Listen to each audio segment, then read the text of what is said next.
Good evening, football fans. Brian Sweeney welcoming you to the Tom Benson Hall of Fame Stadium in Canton, Ohio. Tonight, we present the Women's Football Alliance Division I National Championship game. Tonight, the 6-0 Boston Renegades are looking to win their third straight championship, and in their way is the 8-0 Minnesota Vixen, who are looking to win their first of their storied history.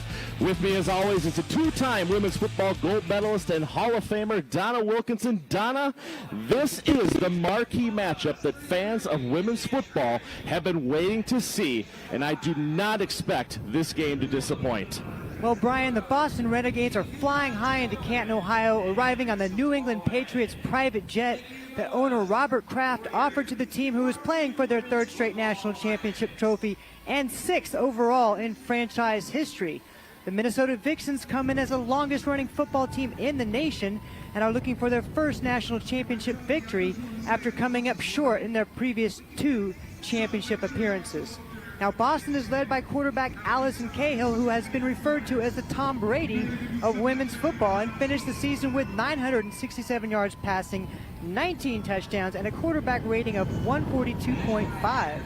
Minnesota comes in with a balanced attack on offense led by running back Grace Cooper, who finished the regular season with 904 yards rushing and 13 touchdowns. Brian, I am really looking forward to this matchup tonight from the Tom Benson Hall of Fame Stadium here in Canton, Ohio. And everybody joining us on For the Fans Next Network, we appreciate you tuning in tonight. We also want to give a shout out to everybody watching on the WFA YouTube channel as well. Aiden Nation brings you the Women's Football Alliance Division I National Championship game, brought to you by Zenith Metro Health and Time Athletic Performance. A wonderful rendition of the national anthem as we get ready for this Division I National Championship game, and I was told that Pat Brown is ready now. Pat, take it away, birthday boy. Hey, listen, thank you for the birthday wishes. The excitement on the field between these two teams is palpable.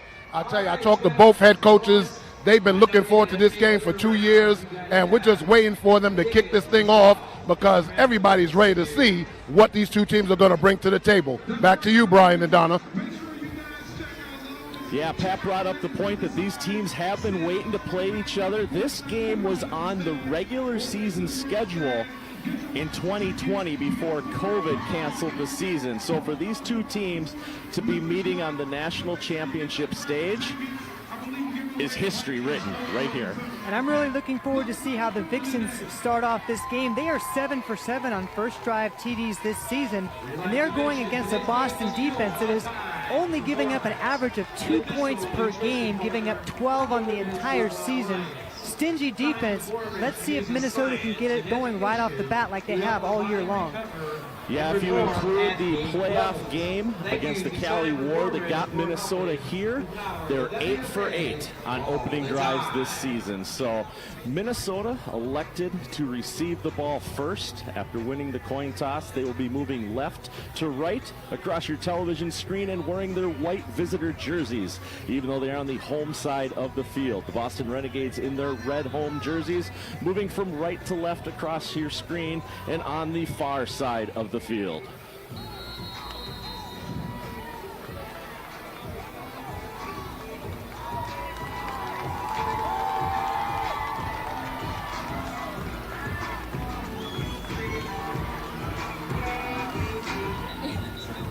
Ball blows off the tee. We'll have to reset it here. A little bit of a wind today, not quite as calm as the day was yesterday, but it's 81 degrees at kickoff. Beautiful night for football here at the Pro Football Hall of Fame Stadium. Division I National Championship game, Boston, Minnesota underway.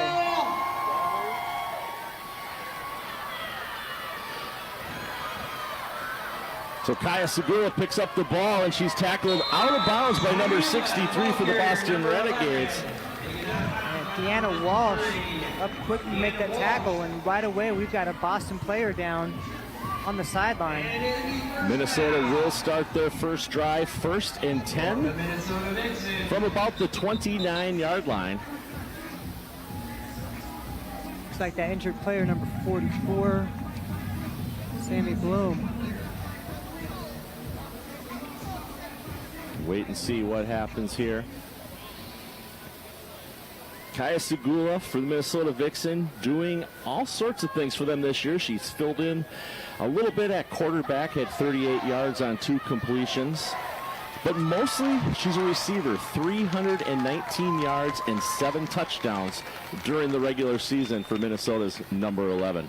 Yes, Minnesota's had a real balanced offensive attack this year, although they do rush the ball a little bit more than they pass, as opposed to Boston, who has a balanced attack with a little bit pass heavy. So that'll be a nice matchup to see which one comes out and prevails tonight. Aaron McIsaac, Minnesota's quarterback, waits for the snap. Charlie Barbara, center. It's a direct snap to Sam Barber, but it's a little bit bobbled, so she is taken down for a loss right away. That's number 52 for Boston on the tackle, Allie Genero, a name that I have said multiple times over the past 3 seasons. Well, Allie Genero has definitely been an impact player for the Boston ever since she started playing. And you can see right there, it looks like the ball might have hit the running back, and Genero fires off the ball. Easy tackle there for the leading tackler on the Boston Renegades. So a loss of 8 on the play brings up 2nd down and 18 for the Minnesota Vixen. McIsaac hands off right away. No, she fools us and gets it off over her left-hand side. And the pass is complete to number 11, Kaya Segura, somebody whose name we have already mentioned. Boston comes in with that 3-3 front, a little bit different front than some teams run. Stack those linebackers behind the D-line. Sometimes it's hard to see which gaps they're hitting. They'll run a lot of blitzes from that. Very aggressive on defense. Picked up 5 yards on that play. Will make it 3rd down and 13. McIsaac waits for the snap. He's got Barber in motion. No, McIsaac keeps the ball. No, where is it? Grace Cooper has it. Grace Cooper gets up past the 40-yard line. That's good enough for a Minnesota 1st down. That is going to be a Metro Health 1st down for the Minnesota Vixen and the league's leading rusher, Grace Cooper. Yeah, great job running the ball. Boston sort of bounced off of her, trying to get an arm tackle, showing that she's not going to go down unless you really wrap her up. So Minnesota picks up plenty of yardage on that play. Now 1st and 10.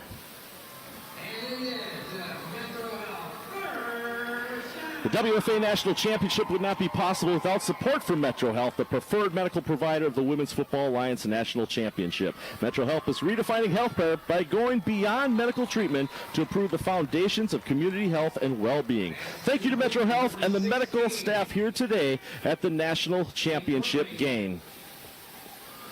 Minnesota coming out with a good pace so far, good balance, run and pass. Gonna have to get the ball out quickly. Little drop to Murphy there. Picks up 3 yards on the play. Will be 2nd down and 7 for Minnesota.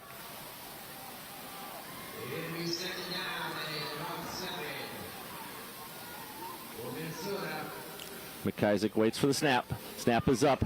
Hands it to Cooper. No, McIsaac keeps it herself. Breaks up the left-hand side. Avoids one tackle. Segura throws a block for her.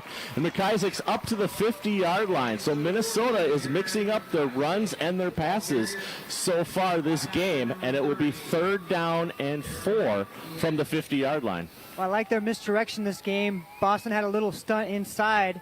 Got them fooled. Picks up a nice 5-yard gain. And you know, I have to give a shout out to the Vixen Road play-by-play guy, Alex Wested. I see why he's been confused all season long with the way Vixen can make it look like they're handing off the ball, when in turn, McIsaac's keeping it.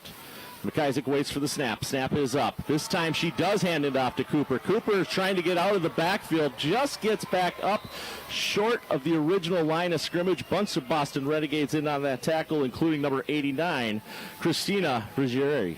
That defensive line led by Stephanie Jeffers up in the middle got off the ball really quickly, put pressure on the running back. Linebackers came in and cleaned that up.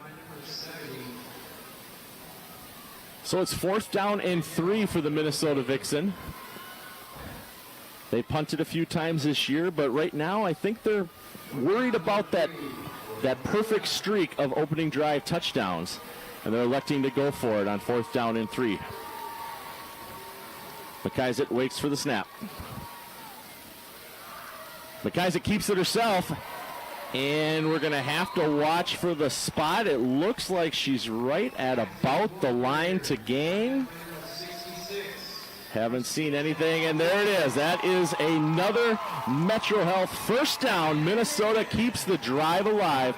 1st and 10 from Boston's 47-yard line. A nice little option read there. She saw the hole open up right in front of her, pulled it down out of her running back's gut. Just enough for the first down.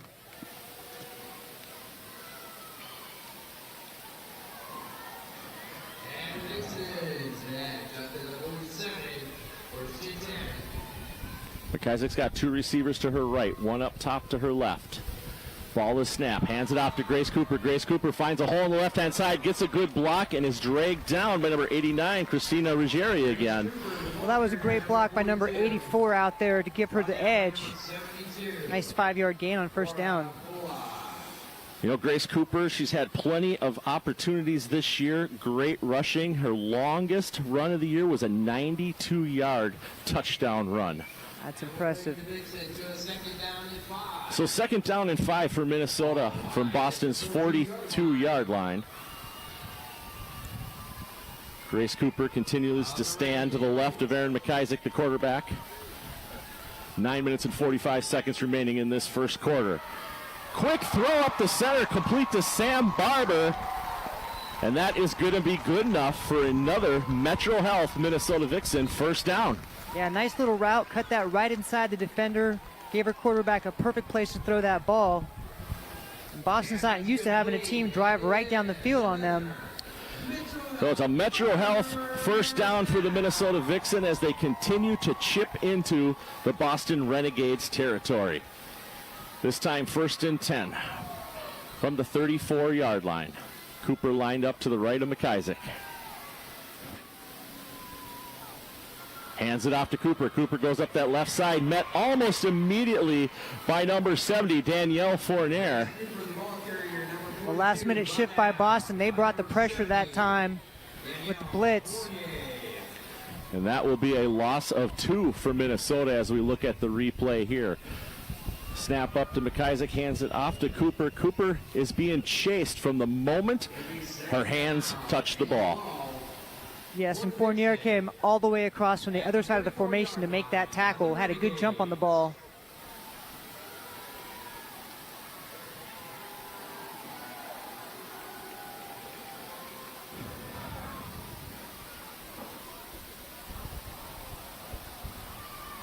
Ball handed off to Cooper. Cooper tries to the right-hand side this time.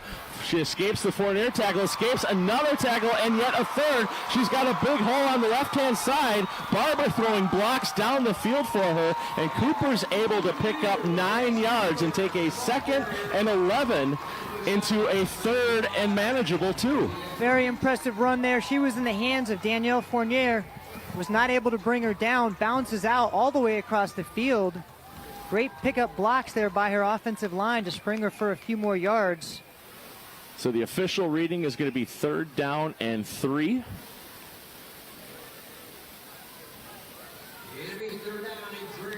And for the first time this game, we have number 80, Train Griffin, checking into the backfield.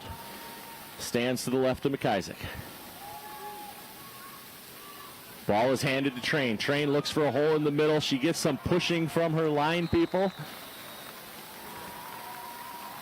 Boston filling all those gaps, still able to pick up enough for the first down. Great run by Train. And once again, that is a Metro Health first down. I'm really impressed with the pace and the tempo that this Minnesota Vixens team has come out with in this opening drive. Shows why they've been so successful scoring on each first drive attempt this season. You know, and right now, Boston is not used to a team coming out this early in the game and just moving down the field. We'll have to see if John Johnson's defense adjusts. This time, McIsaac drops back, throws the ball. Was intended for number 13, excuse me. And that ended up being good defense by the receiver, Kate Murphy, to keep that ball from being intercepted. See on the replay here, McIsaac drops back, throws it up in the air. Kate Murphy covered very well by number 2, Carolyn DeChuna. She had a step. The ball was slightly underthrown, allowing the defender to make a play on it. So 2nd down and 10 for Minnesota from Boston's 23-yard line. Train remains in the game. Cooper's actually sitting on the bench getting looked at. Flags on the play. A lot of movement by the Boston defense. See if they got Minnesota to jump.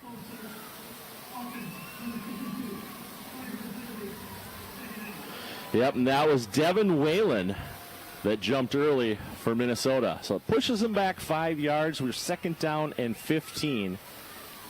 Yeah, Boston does a lot out of this formation. They start with their 3-3 stack. They'll pull General down on the side or either of their outside backers up on the line of scrimmage. They do a lot of blitzing, do a lot of pressure.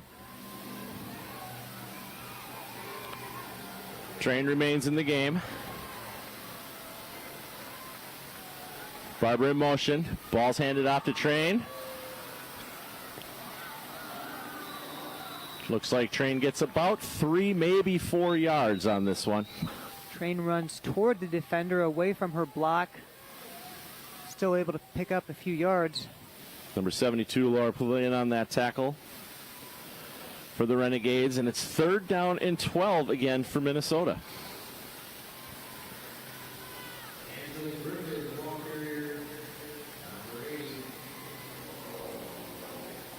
Grace Cooper back into the game.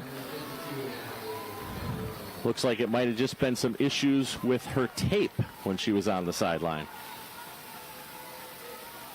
McIsaac takes the snap, hands that off right away to Cooper. Cooper running to her right, gets blocked into. And then number 52, Allie General, basically gets pushed in to Grace Cooper in the backfield. Well, General just blew up that offensive line's attempt to block and was 5 yards in the backfield.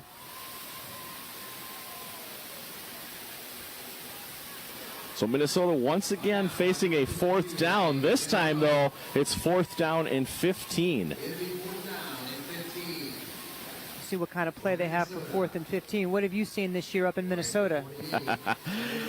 You know, they haven't had a 4th and 15 in Minnesota, so I really don't know what they're going to do. We obviously have Grace Cooper in there to the left of McIsaac, Sam Barber up top, and number 16, Kate Murphy, down to her right. The ball is thrown to Barber. Barber's looking, trying to adjust. A little bit of contact, no flag.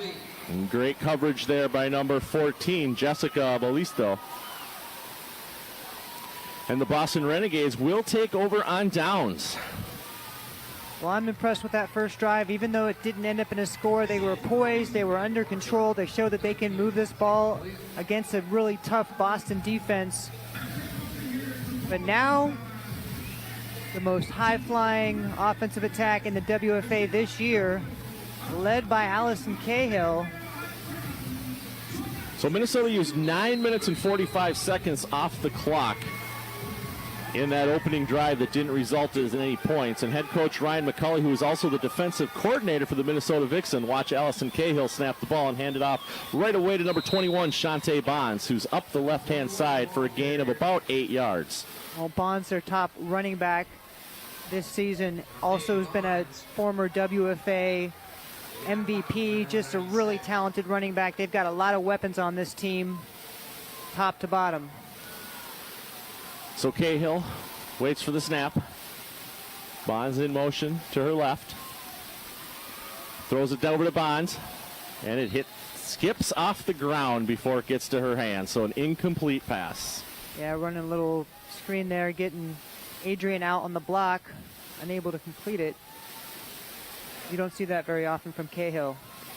No, and they were looking at Minnesota's number 27, Jamie Karshbaum, a rookie, who they thought that if they got that pass completed, it would be easy to move the ball down the field.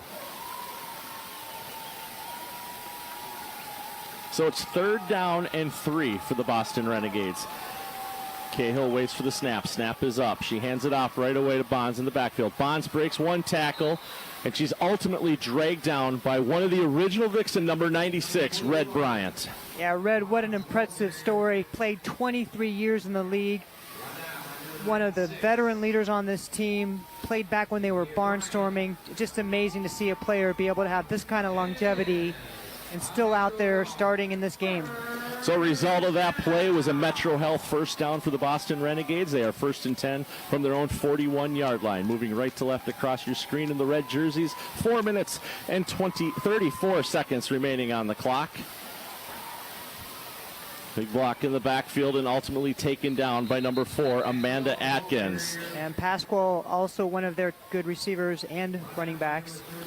And Pat, what do you have for us right now? So looking at the offensive coach in the huddle, he said we have nothing to panic about. We maintain our blocks. We have the alley to get the pass down the field. Just make sure you watch the inside linebackers. Don't panic. We can move the ball on them.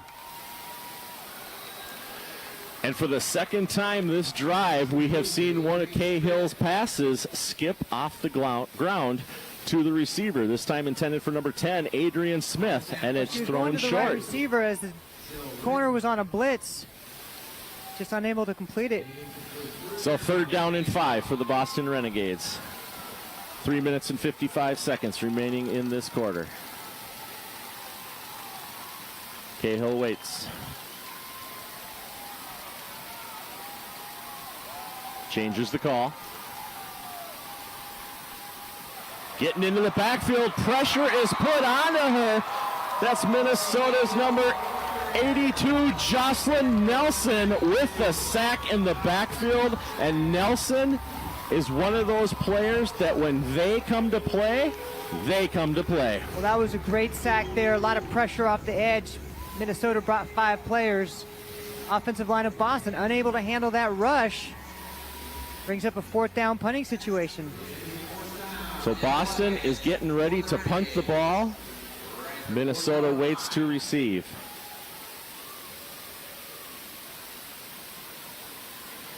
Number 47, Michaela Soul. Deep for Minnesota. And Minnesota is forced to use a timeout as they weren't prepared for the punt. Yeah, having trouble getting their punt return team on the field. So 4th down and 11 for the Boston Renegades. Donna, you and I last night got to watch a great game, the Division II National Championships. Right away that game, Detroit went down the field, kicked a field goal, then an onside kick. After that, though, it was all the Nevada Storm, who ended up winning their 2nd national championship in as many seasons after being the Division III national championships in 2019 and now the Divisional II champions in 2021. Yes, we talked about them being a great story, coming back from one division to the next to win back-to-back years. Great story, great offense. I was really impressed with all the offensive formations they were running last night.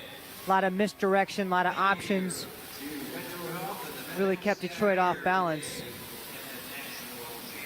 So Heather Marini set to punt for the Renegades. Michaela Soul deep to receive.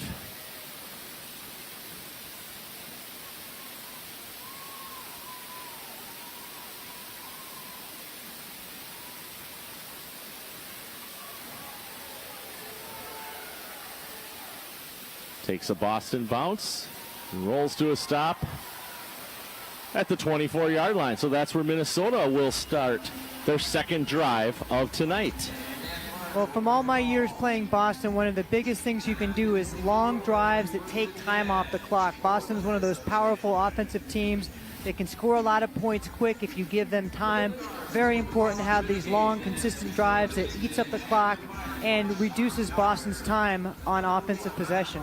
So where Minnesota had the ball for a little over 9 minutes, Boston has the ball for about 6.5 minutes, leaving Minnesota with 2 minutes and 46 seconds remaining in the first quarter. 1st and 10 from their own 24-yard line. McIsaac waits for the snap. She has Cooper to her left. Barber in motion. Cooper gets the ball. Barber's throwing blocks for her. And actually, once again, I was fooled as the ball was thrown to number 11, Kaya Segula, who picks up 5 yards for Minnesota. Segula did a nice job going up right over that defender, taking it right out of the air. And we are about as high up as we could be at any stadium right now as Grace Cooper goes up the center and gets herself another large chunk of yardage. Looks like 8 yards for Grace Cooper that time, and another Metro Health first down for the Minnesota Vixen. Well, you've got to get the offensive line credit on that play. They got hats on everybody, gave her a seam, not hit till she's 10 yards down the field. The WFA National Championship would not be possible without support from Metro Health, the preferred medical provider of the Women's Football Alliance National Championship. The system strives to become as good at preventing disease as it is at treating it. The Metro Health staff we're thankful for having you here today at the National Championship. McIsaac takes the snap. This time I know for a fact that Cooper has the ball, but she is met by Genero in the backfield along with a bunch of other Boston Renegades and will be ruled down by contact and not a fumble. Genero up fast, setting that edge, not letting anything by. It's tough to run outside on this Boston Renegades defense. Looks like we got a Minnesota Vixen down. Cook. And that is Minnesota's center, which unfortunately their starting center, Maria Beck, was injured before the season even started this year.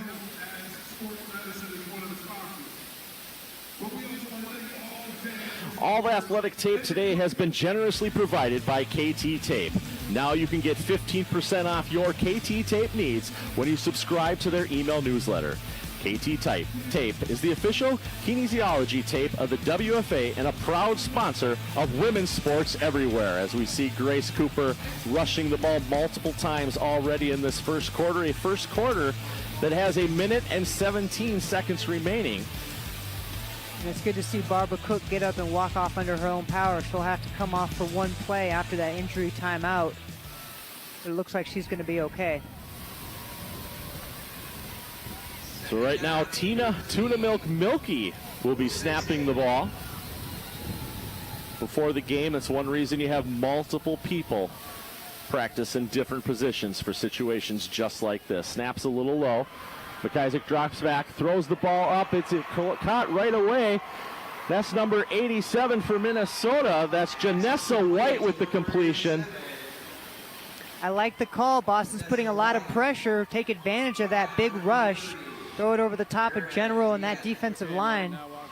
Good pickup on first down or second down. So it's going to be roughly 3rd down and 5 for the Minnesota Vixen. 3rd down and 5 for the Vixen as they get to the 44. 44 seconds remaining in the first quarter. 0-0 here from Tom Benson Hall of Fame Stadium in Canton, Ohio at the U.S. Football Hall of Fame.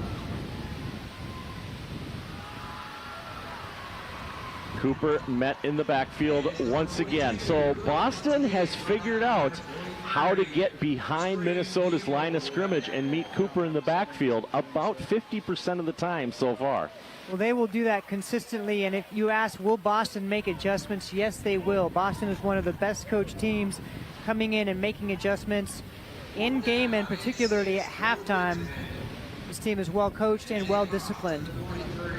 So Minnesota basically is electing to let the first quarter end, and at the end of the first quarter of the Women's Football Alliance National Championship Division I game, we are tied up at 0 between the Minnesota Vixen and the Boston Renegades.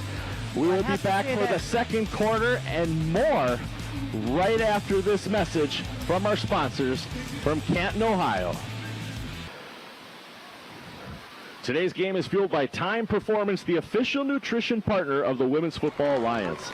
Time Performance uses science and education to help the body recover and perform at peak levels. Thank you to Time Performance for helping to power the WFA all the time. So as we are coming back from break there, the Minnesota Vixen punted the ball, and Boston will take over with their second drive of the game deep in their own territory from their own 13-yard line. So quite different, Donna, than last night's game. In our first quarter, we only had 3 total possessions between these two teams, as they both managed to use large chunks of time while they had the ball. I'd say that favors Minnesota, but we'll see here as this game winds down. Allison Cahill takes the snap, hands it off to number 21, Chante Bonds, who's met by a pack of Vixen, which I really should have looked up what a group of Vixen is called, since they are an animal. Tackle there by Sheena Reed. And your pack. So 4 yards to 3 yards gained on that play. Allison Cahill throws the ball behind her to number 3. That's Stephanie Pasquale up on the left-hand side, runs out of bounds at the 25-yard line, but picks up a Metro Health first down for the Boston Renegades. Well, when Boston needs to get something going, they often do those really quick passes out through their wide receivers, do a lot of different types of wide receiver screens.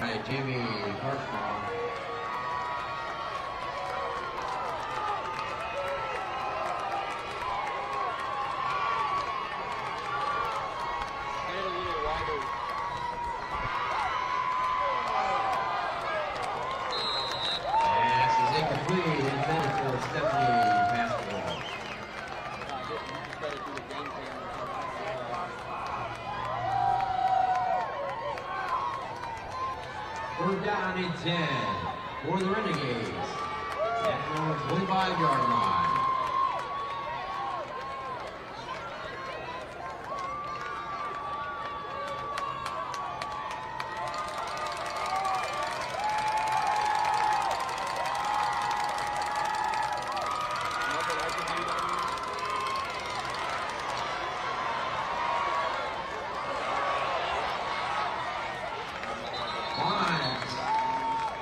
With the catch, brought down by number 47. Caleb School. And the flag on the play.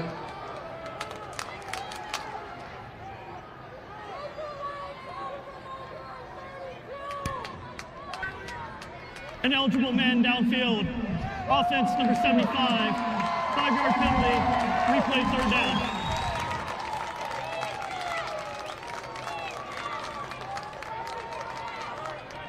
To a 3rd down and 15.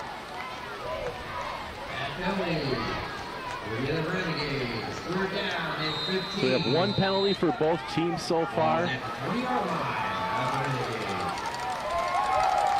Cahill checks her wrist. See what plays are being called in from the Renegade sideline.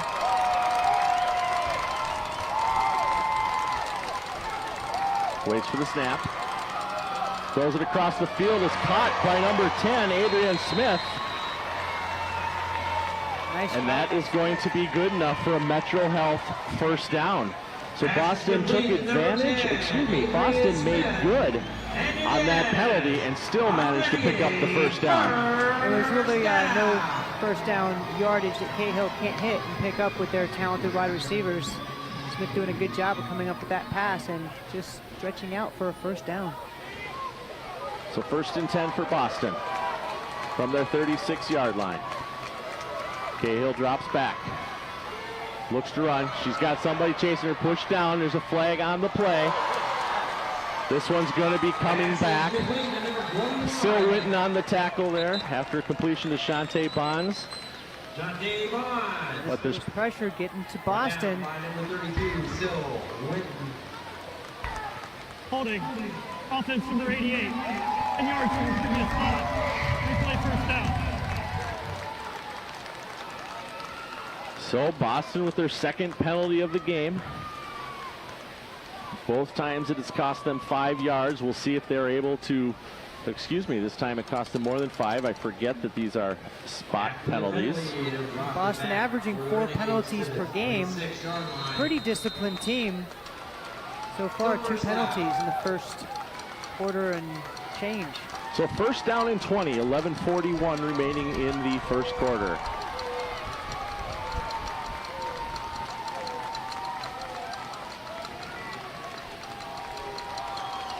Bonds moves to Cahill's right.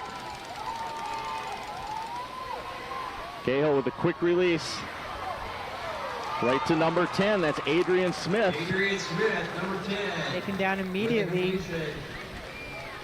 That's Erica at number 47, Michaela Soul. Sowell. Brings up second down. Boston picked up all they needed from the penalty and then some on that first down. Second down and 8 for the Renegades.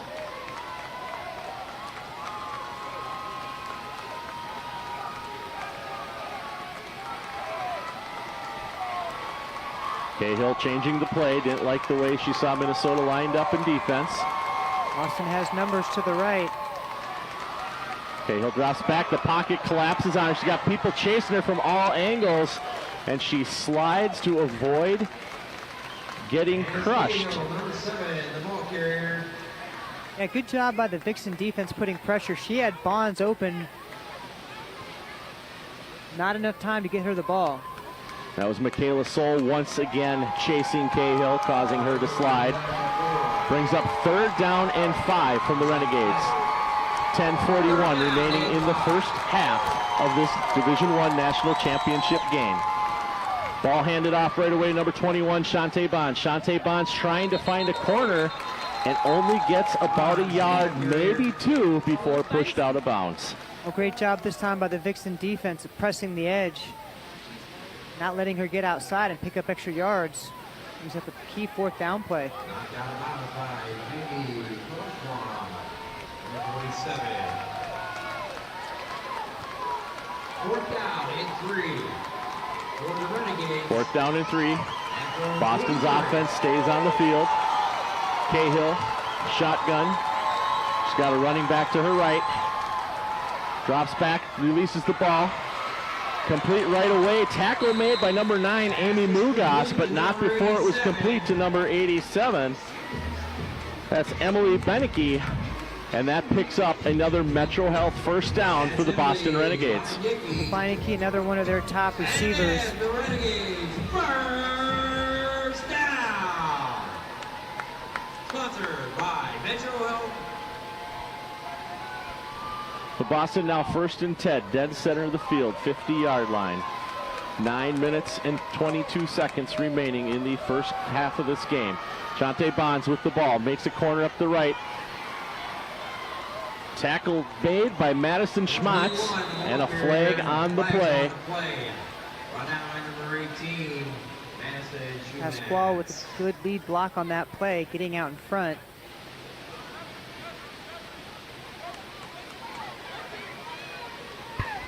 Looks like this one's going to be on the defense. Face mask. Defense number 18. 15 yards from the end of the run. Automatic first step. You know, when you have a team like Boston, you cannot make those 15-yard penalties like Madison Schmatz did. Any kind of penalty, any kind of sloppy play, Boston will take advantage of it real quick. So that moves them all the way to Minnesota's 24-yard line. First and 10 for the Renegades. 9:15 remaining in the half. Ball handed off right away to number 22, Ruth Mata, as she is met at the line of scrimmage by Sheena Reed. Good job there, coming up and filling that hole. Boston pulling from the opposite side of the field. And Sheena Reed is one of those players. I happened to see what she was having for lunch today. She went out for steak, and they had a steak called the Renegade, so she ate it. So second down and 9. And tripped up in the backfield right away is Ruth Mata by the Vixen, and that was Sheena Reed, and also number 75, Bethany Montague, in on that tackle. Reed and this entire defensive line is doing a good job of containing this Boston running game so far. Third down and 8. Big third down play coming up. So third down and 8 for Boston in Minnesota's territory, just outside of the red zone. Cahill drops back and throws. She's got a wide open receiver in the middle of the field. That's number 10, Adrian Smith, and she is in for a Boston Renegades touchdown. Well, that's a blown coverage by the Vixens defense. Looks like their linebacker was peeking outside. to the outside receiver. Smith comes right across the middle, wide open over the middle of the field. Easy touchdown for Smith.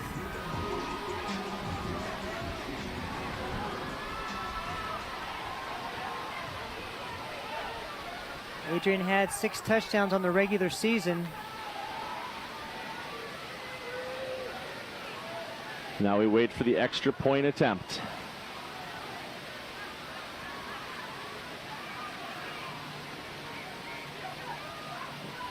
The kick is up, and it is good.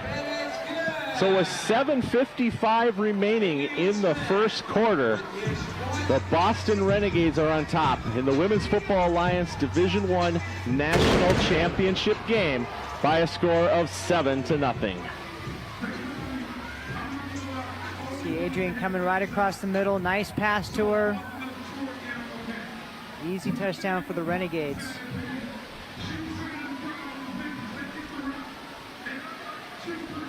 Lip guards for the Boston Renegades and the Minnesota Vixen have been provided by Shock Doctor, the #1 mouth guard in the world.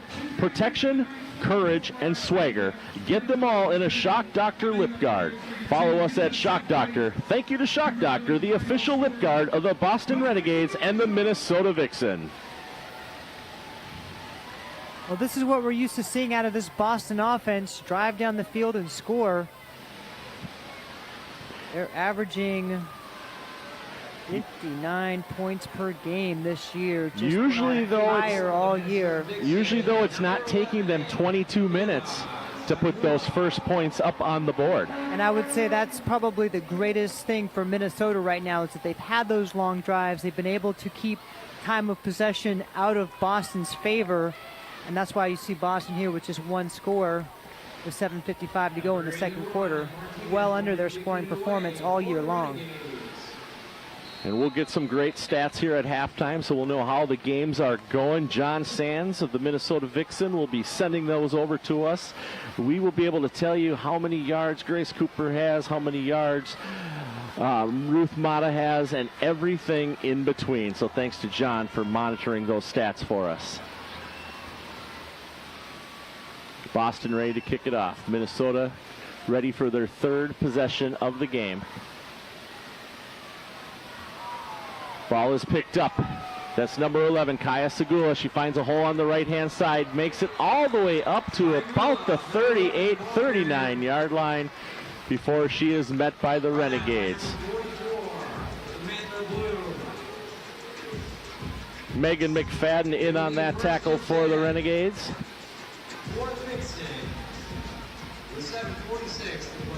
So 7:47 remaining in the first half of this game at Tom Benson Hall of Fame Stadium.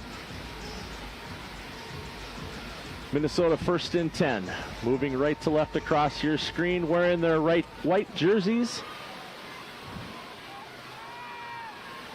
Aaron McIsaac awaits the snap. Grace Cooper to her left. Drops back. She's got Kaya Segula open. Kaya almost has the ball. Great coverage there by the Boston Renegades. That's number 44, Samantha Bloom on the coverage. Pat, what do you have for us down on the Boston sideline? Well, I just talked to one of the assistant coaches. He said we expected a dogfight. Offensively, they made some miscommunications while they're putting pressure on Cahill, but he said they straightened that out. We're going to do what we need to do, but defensively, they're not showing what they showed on film. They're rolling up from cover 3, trying to press their receivers, so they're making some adjustments. And as you see, they moved the ball down the field, and now they're up 7-0. Back to you, Brian. Thank you, Pat. Once again, it's 2nd down and 10 for the Minnesota Vixen. They are on their own 38-yard line. Cooper has the ball. She finds a hole. She's getting good blocks up the middle. Flag on the play here, but Cooper's breaking down the field. She's only got one person. If she can get a block here, she's going to go all the way to the touchdown. Touchdown, Grace Cooper and the Minnesota Vixen, but we have to wait and see what the flag that was thrown back at the 46-yard line is. Yeah, didn't see anything on that play, but the officials picked something up.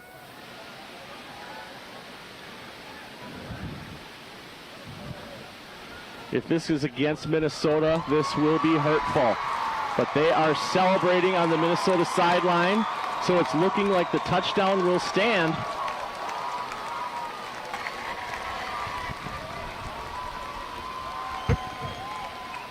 Sideline warning. All right, we've got a defensive penalty. Personal foul. Hands to the face. It's number 44. Enforced on the kickoff. Well, So that's the way hands to the answer. face by Samantha Bloom of the Boston Renegades allows Grace Cooper to go from their 38-yard line all the way down for the Minnesota touchdown. And now Jody Williams lines up to try to tie this game up for Minnesota. Jody's kick is up, and her kick is wide left. Nice job up front by that Minnesota Vixen offensive line. Boston had pulled their linebackers down on the line of scrimmage, and once they got that initial block, she was able to turn on the Jets. See here that speed. And that was a great stiff arm by Cooper, which just was enough to keep that defender from catching up to her as she scampers into the end zone like she's done all season to get another 6 for the Minnesota Vixen. We've got a ball game here after Boston's pretty much run everybody else out of town. Minnesota said, not tonight, we're coming to play. And showing a lot of courage, a lot of fight. And I'm excited. This is a great game so far. Bubba's 33 was kind enough to provide a bunch of food for the teams prior to the games this weekend. They're up on the scoreboard there as one of the sponsors. And it's 7-6 Boston over Minnesota with 7:26 remaining in the first half. I'm Brian Sweeney. Donna Wilkinson is with me as always. Donna, this is our third Division I national championship together. Who'd have thought when we met in Atlanta, Georgia back in 2018 that we would still be doing this together in 2021? And who would have thought that we'd be covering Boston each year? That is something as well. So number 5, Santia Creech from the Renegades is getting up. She picks it up from the end zone and manages to get all the way back up to the 27-yard line, which is where Boston will start their third possession of the game. And this is where Boston's real dangerous. The final 5 to 7 minutes going into the half. We've had some games where they've come back and scored once or twice in this narrow window. So this is a window where Minnesota really needs to focus in, hone in on defense, play the way they've played all game, and keep this Boston team contained. Cahill comes trotting in from her sideline. Got her plays in her mind. Talking to John Johnson, the head coach, before the game. He told me that he's been more excited for this game than any game he's been excited for in a number of years. And it's a good one. Cahill takes the snap, hands it off right away, number 22, Ruth Mata. Mata finds a hole on the left side, being chased by Michaela Soul, and Michaela Soul gets her out of bounds, but not before a Metro Health first down for the Boston Renegades. Well, Mata found the one gap that the Vixen did not fill off on that left side. No one there in that C gap. Easy run for a first down. The WFA National Championship would not be possible without support from Metro Health, the preferred medical provider of the Women's Football Alliance National Championship. Thank you to the Metro Health and medical staff here today at the National Championship. Mata with the ball, getting some good blocks on her right-hand side. Dragged down by number 15, Crystal Nunez of the Minnesota Vixen. And good block up front there. Hillary Crook, offensive line for the Boston Renegades, pulling and leading the way.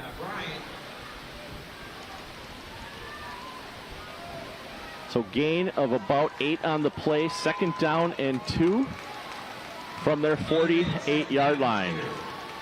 6 minutes and 40 seconds remaining in the first half of this game.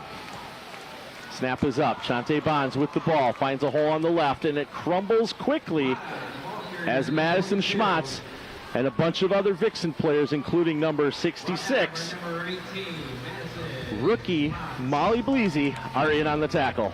Well, not before Boston's able to get enough yards to move those chains and bring up another first down. That's another Metro Health first down for the Boston Renegades, now into Minnesota territory. 1st and 10 from Minnesota's 48-yard line. Cahill waits for the snap.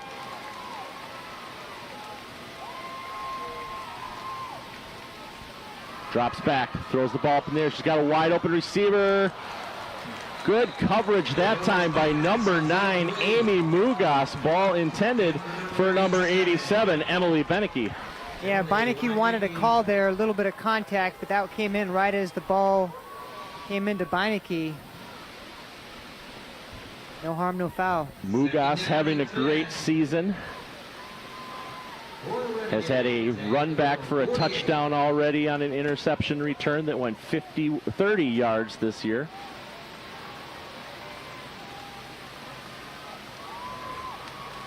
Second down and 10. Cahill releases the ball right away. That's number 3. That's Stephanie Pasquale that finds a hole on the left-hand side. And she's going to be close. Let's see. Knocked out of bounds by number 47. Boston going back to those quick hits to the receivers. So third down and 2.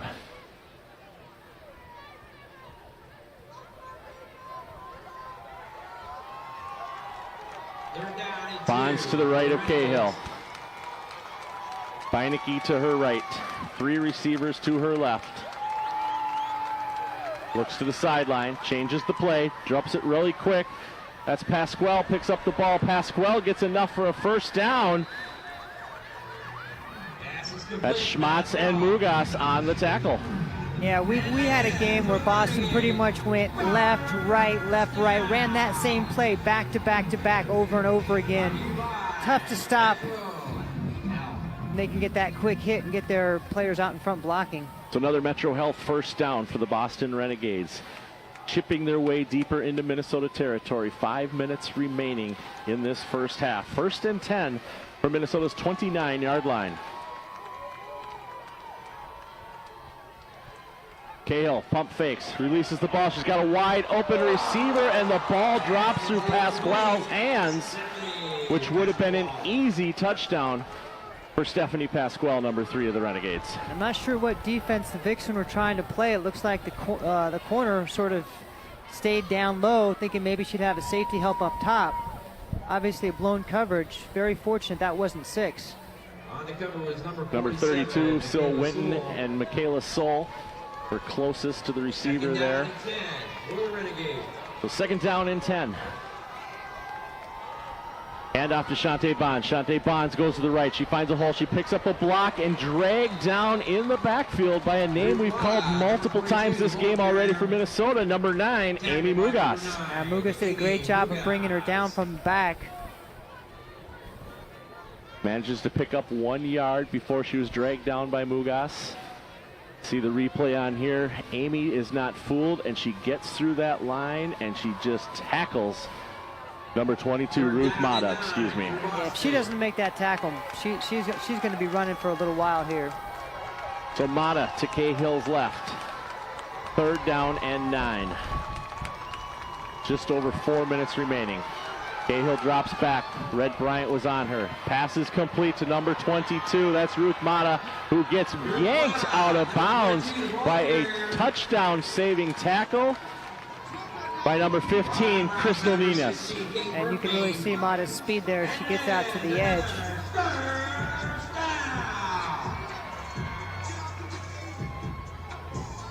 So Boston manages to pick up another Metro Health first down. Brought to you by Metro Health Sports Medicine.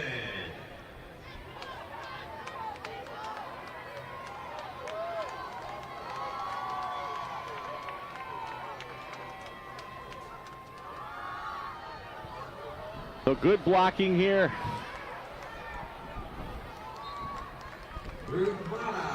Great job not giving up room off the edge, giving players from the backside a chance to come and make that tackle. Gain of about 3 on the play. Mata with that pickup. Second down and 7 for Boston. Rita Clark. And Minnesota will elect to use a timeout with 3 minutes and 6 seconds remaining Minnesota, in the half. their second of the half. Well, this is quite a half of football so far. I'm impressed with both of these teams, but particularly with Boston coming in as the favorite. the job that Minnesota's done to control the tempo and hold them to 7 points so far in this game. That's really the story here. Minnesota has played smart ball on the offensive side of the ball.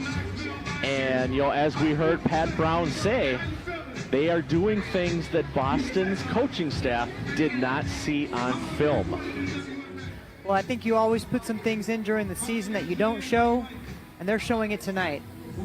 Today's game is fueled by Time Performance, the official nutrition partner of the Women's Football Alliance.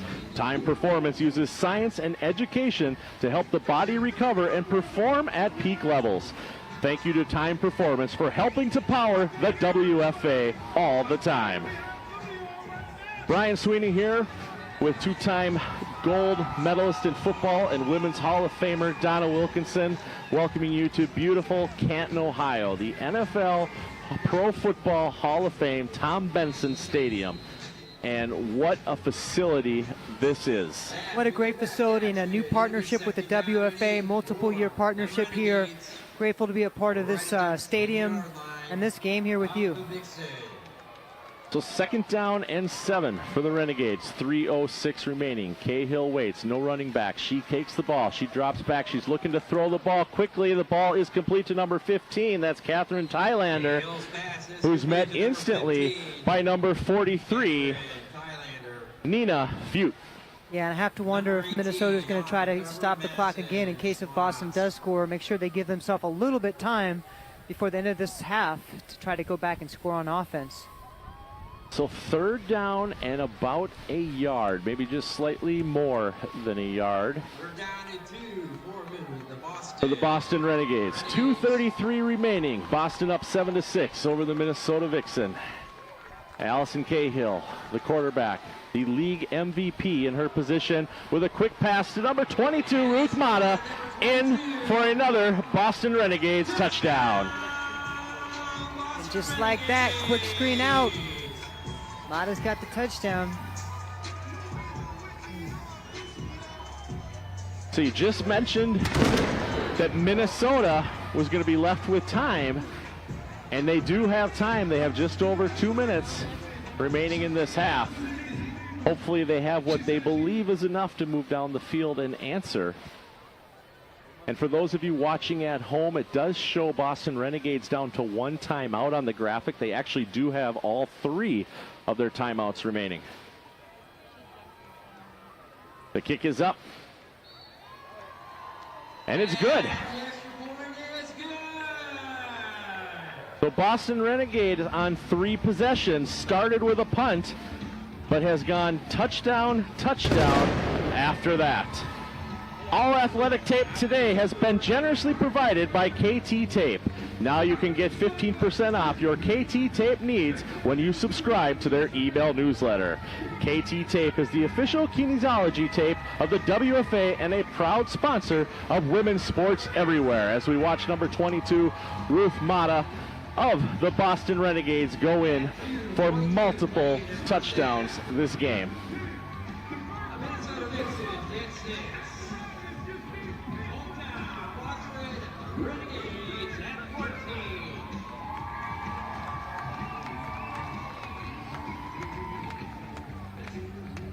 I've watched Ruth Mata over the past 3 national championships, and she does not slow down yet. She's strong and she's fast and one of their key players. I mean, they have so many weapons on this Boston team. Pretty much they can give it to anybody, hand it to anybody, throw it to anybody, and they've got speed, they've got strength. So Barber and Segula wait for the kick.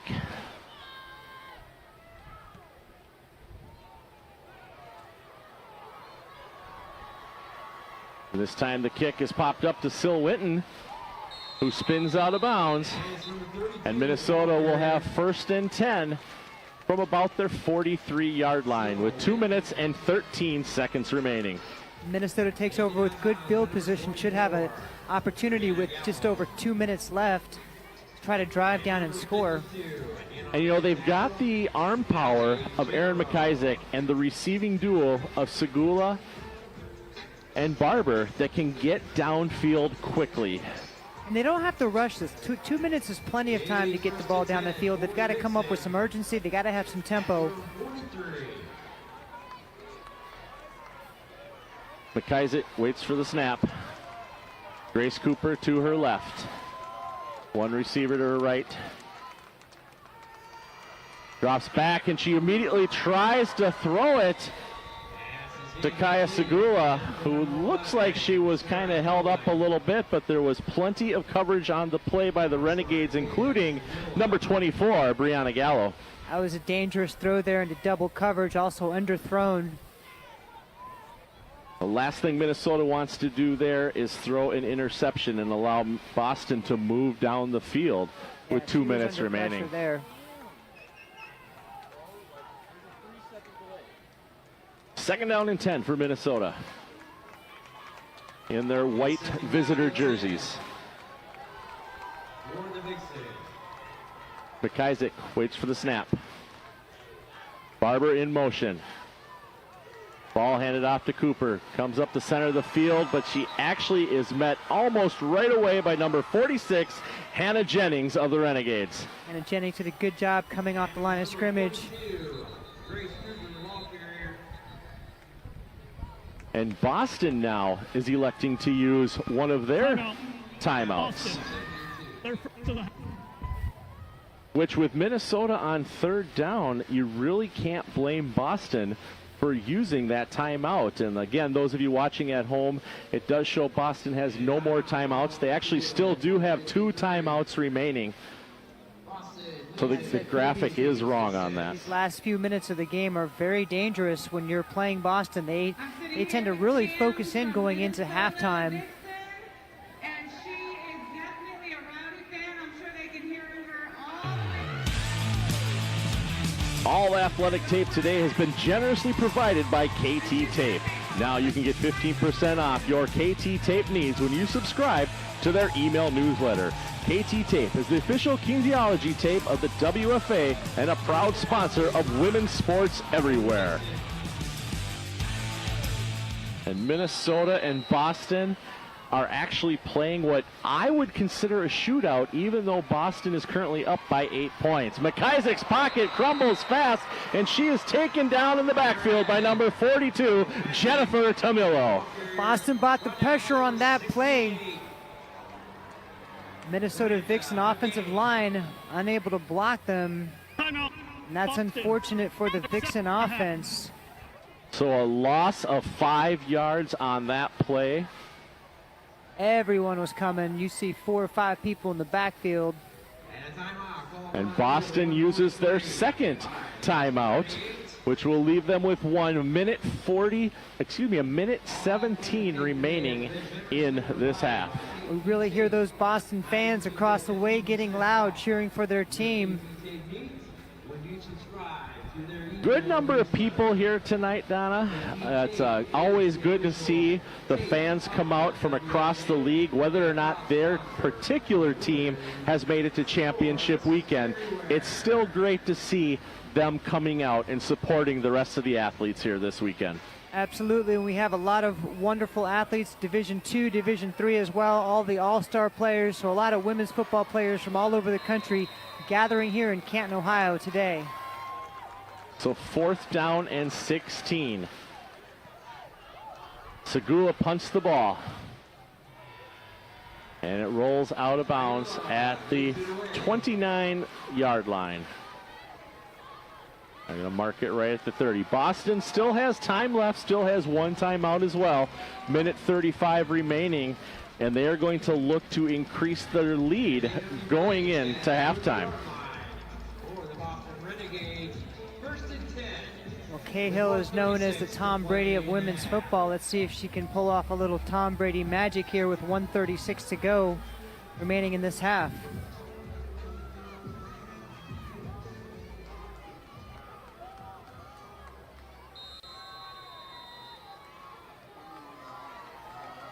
Cahill waits for the snap, drops back. She's got time. She releases the ball. It's a quick little throw.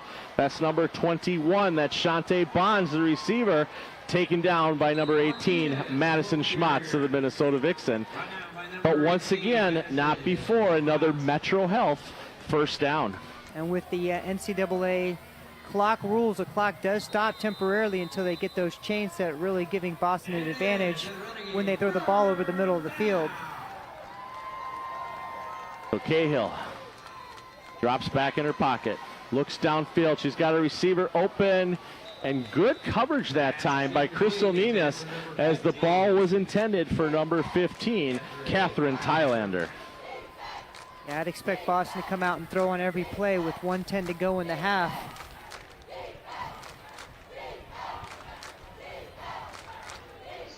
So minute 10 remaining in the first half of the game. Second down and 10 for the Boston Renegades from their own 47-yard line. Cahill, the National League MVP of the season, waits for the snap. Minnesota's coach Ryan McCulley yelling at his defensive players. Flag on the play as Red Bryant got to Cahill, but that was not the reason for the flag. The flag was thrown way over at the 40-yard line. Well, Adrian Smith was lined up off the line of scrimmage, and she needed to be on the line as she started to move up to get set. The ball was snapped, putting her in motion at the snap of that ball. Illegal motion. Offense number 15 was moving forward at penalties decline. Third down. Minnesota declines the penalty, doesn't want to give Boston another opportunity to throw the ball. So we'll bring up third down and 10 with a minute 4 remaining in the first half of this game. Boston 14, Minnesota 6. Cahill looks to her left, releases the ball. She's got a receiver open, and it's picked up. It's picked up by number 27, Jamie Karshbottle of the Minnesota Vixen. Minnesota Vixen take over first and 10 after Karshbottle pulls out the important interception in this first half. And what of a turn of events for the Vixen. Big stop on third down. Great read on that play, came over the top. Here you can see Cahill plenty of time, but she drops. Karshbottle just throws rather than adjusting and covering Bonds. She played the ball, which was the right decision to make. Minnesota now first and 10 from Boston's 42-yard line with 53 seconds remaining in the first half. McIsaac waits for the snap. Cooper to her left. Bad snap, and it's picked. It ball's bouncing all over. We're going to have to wait and see what happens here. We're going to have another turnover. This time Boston turns over the ball, picks up the ball off of a Minnesota fumbled snap. Oh, and that's the last thing you want to do when you just forced Boston into a turnover and you have a scoring chance going into the half, is to give Boston one more chance with 45 seconds left to try to get a score here. Wow. So you can see there the snap was a little bit low. McIsaac tries to get the ball. Genero starts to pick it up and drops it. Genero did what so many players before her have done. They started running before they had possession of the ball. So Boston now first and 10 from the Minnesota 47-yard line. 45 seconds remaining in the first half of this game as we see Janessa White walking off to the sidelines with Minnesota's medical staff.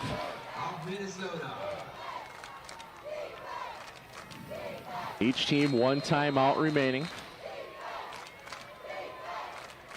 Cahill waits for the snap. Snap is up. She drops back. She's got time to throw. She's releasing the ball. It's wide open. Pasquale. Pasquale met instantly by Crystal Nunez, who throws her down and actually tackles her inbounds.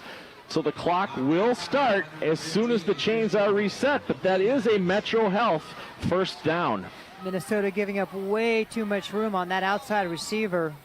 And it is a Boston first down. So Boston first and 10. Plenty of time left for them to throw it to the end zone from Minnesota's 30-yard line.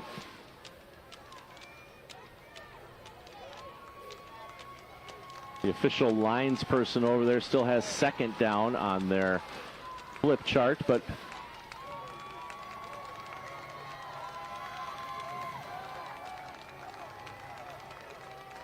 Cahill waits for the snap. Bond switches sides. Cahill throws the ball. It's complete to number 15. That's Catherine Thailander, who's met instantly by Mugas once again, and Michaela Soul and Sil Winton were all there as well. Taken down inbounds. Clock keeps running. Boston should be able to get off one or two more plays here. 22 seconds remaining. Adrian doesn't have anybody covering her up top. She's wide open. Cahill can't get her the ball. Quick little dump to Shantae Bond. Shantae Bond scampers out of bounds. Wow, I don't know where that corner was, but Adrian Smith was wide open. There was not a player within 20 yards of her. Cahill must not have looked up that direction as she was looking over to the right. Third down, 8-6. For the Renegades at the 46. So we have third down and about 3 yards with 6 seconds remaining. Boston up over Minnesota 14-6 after on 2 consecutive plays. Both teams turned it over. Timeout. Minnesota, their third and final timeout of the half. So Minnesota is using their third timeout of the half, Donna, and they are going to have to really concentrate because you do not want Boston to walk off with another touchdown here before you go into the locker room at halftime. And I think they needed to make an adjustment. Boston had trips to the left. They only had their 2 safeties deep, but the one safety to the trip side was in the middle of the field, and to the one receiver side, she was over tight. So if they need to put that safety, they need to shift her over to the trip side, make sure they're covering those 3 receivers going downfield. So it's 4th down and 3, 6 seconds remaining from the Tom Benson Hall of Fame Stadium in Canton, Ohio. Brian Sweeney here with me, as always, to the Division I National Championship. Donna Wilkinson. Donna, we got the lights on. Pretty soon the sun will be setting, and the second half of this game will be under the lights, which is always something special for these women playing. It's a dream, Brian. It's a dream to be in a national championship game. To have a game this close, this exciting. What a great experience for these ladies tonight. Cahill waits for the snap. Shantae Bonds is to her right. She drops back. The time is expiring on the clock, so this will be the last pass. The pass is caught by number 87. That's Emily Beinecke, and she is in for the Boston touchdown as time expires in the first half of this game. Well, I saw Soul overshoot that ball. Looked like she thought she might have an interception. And we just talked that is not the way Minnesota wanted to end the first half, because now Boston has an opportunity to go up 21-6. Well, they've played so well this half. They've had control of the time of possession. You'll see here, you'll watch her come. Really just needed to stay back on that pass. And Sil Winton needed about another 2 inches on their vertical leap, and that ball would have been deflected. A point after attempt is good, and Boston is up 21-6 in the first half of this game. That's the end of the first half. So the referee has signaled that it's the end of the first half. 21-6, Boston over Minnesota. Now, the first quarter of this game, it was a fight. It was a knockdown defensive battle between both teams, but Boston made important adjustments in the second quarter, and that allowed Boston to score 3 touchdowns on their 5 possessions. Let's throw it on down to Pat at the sideline. Pat is with Minnesota's head coach. Coach, I know that's a little disappointing to end the first half, but you're right there where you want to be. I heard you talking to your defense, saying, let's do us. So what do you think about the second half? Just got to limit the mistakes. Right now we're kind of shooting ourselves in the foot a little bit, and we're giving them the extra downs that they don't need. They're a good team, and you give them extra time, extra plays, they're going to make you pay for it. So cutting down on the personal and mental mistakes will be the big thing for our defense in the second half. Last question, is this the kind of game that you expected? Absolutely. We expected a dogfight from the very start, and we've been getting it from them. We knew we were going to get their best. We need to come out in the second half and give them ours. Thank you, Coach. Good luck in the second half. Back. So here we are, the end of the first half. Boston Renegades over the Minnesota Vixen by a score of 21-6. Enjoy halftime. We will be back with the second half shortly. 21-6, the Boston Renegades over the Minnesota Vixen. Once again, Brian Sweeney here with Donna Wilkinson, Pat Brown down on the sidelines. Donna, anything that we can take away from the first half that we can work on for the second half of this game? Well, I think Minnesota did a great job of controlling the game right up until those last 7 minutes in which Boston scored those last 2 touchdowns. We look at the stats here. Allison Cahill was 15 out of 24 for 166 yards and 3 touchdowns in that first half. That's a great offensive performance for her. Stephanie Pascal had 4 receptions for 46 yards. Smith had 3 for 45 yards. Those are their 2 biggest receivers in the first half. Bakaya Segula kicks off the ball. Ball is being ran back by Shantae Bonds. Shantae Bonds makes it up to middle of the field, the 50-yard line, but the referee has thrown a flag. He moves the flag back where the penalty occurred, so it looks like this flag might go in Minnesota's favor.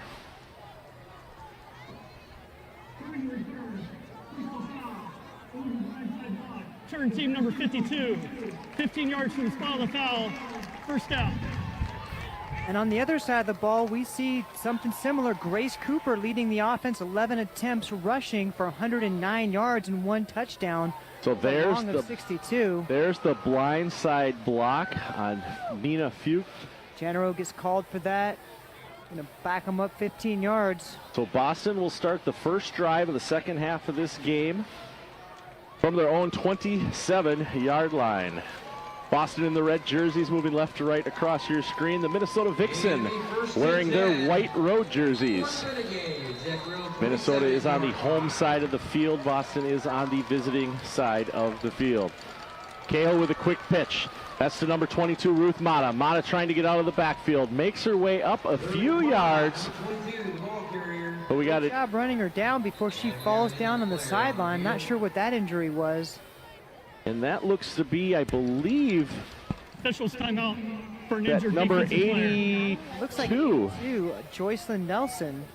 So that's Jocelyn Nelson, the injured Vixen player down on the sideline. We want to, we haven't really heard. I kind of got a little bit of intel on the Vixen center, Charlie Barber Cook, and we'll have to wait and see if they are back in to snap the ball during the second half of this game. Minnesota really just can't afford to have these players go out on injury when you're playing a team like Boston that is strong and consistent. And Boston's definitely a strong second half team. They make good adjustments at halftime. See what they come up with here. So Cahill takes the snap, hands it off to Ruth Mata right away. Mata breaks a couple tackles, gets up to about the yards to gain. Waiting to see the official measurement, but we have another, slow to get up Minnesota Vixen player, but they do get up right away. Looks like a shoe has come off. She needs to stay down. Right now, my number 47. And it is going to cost Minnesota a timeout. Prior to the snap, timeout. Yeah, I think you got to go down there when you have They're an first of the equipment half. issue and make sure the officials see and call that timeout. All right, can you hear me, guys? So I talked to one of the head assistant coaches for Boston. I said, what did you see in the first half that you need to make adjustments on? He said, mainly you want to keep the players calm, continue to do what we need to do. We're going to fine-tune some things on defense, and we just want to stay the course and play calm and play our ball. So on first down and 10, Cahill had a pass intended for number 3, Stephanie Pasquale, that fell incomplete. Brings up second down and 10 for the Boston Renegades from their own 37-yard line. Cahill waits for the snap. She has 2 receivers wide to her right. Running back to her right is number 22, Ruth Mata. Mata gets the ball, finds a hole, gets some good blocks up the left-hand side of the field, and is ridden down out of bounds by number 47, Michaela Soul, who used that timeout to tie those shoes. See on this replay here, you got a couple offensive line out pulling in front. They've got the numbers. Good to see number 93, Britta Clark, in there helping on that tackle as well. Third down for Boston. 3 yards to go to pick up the first down.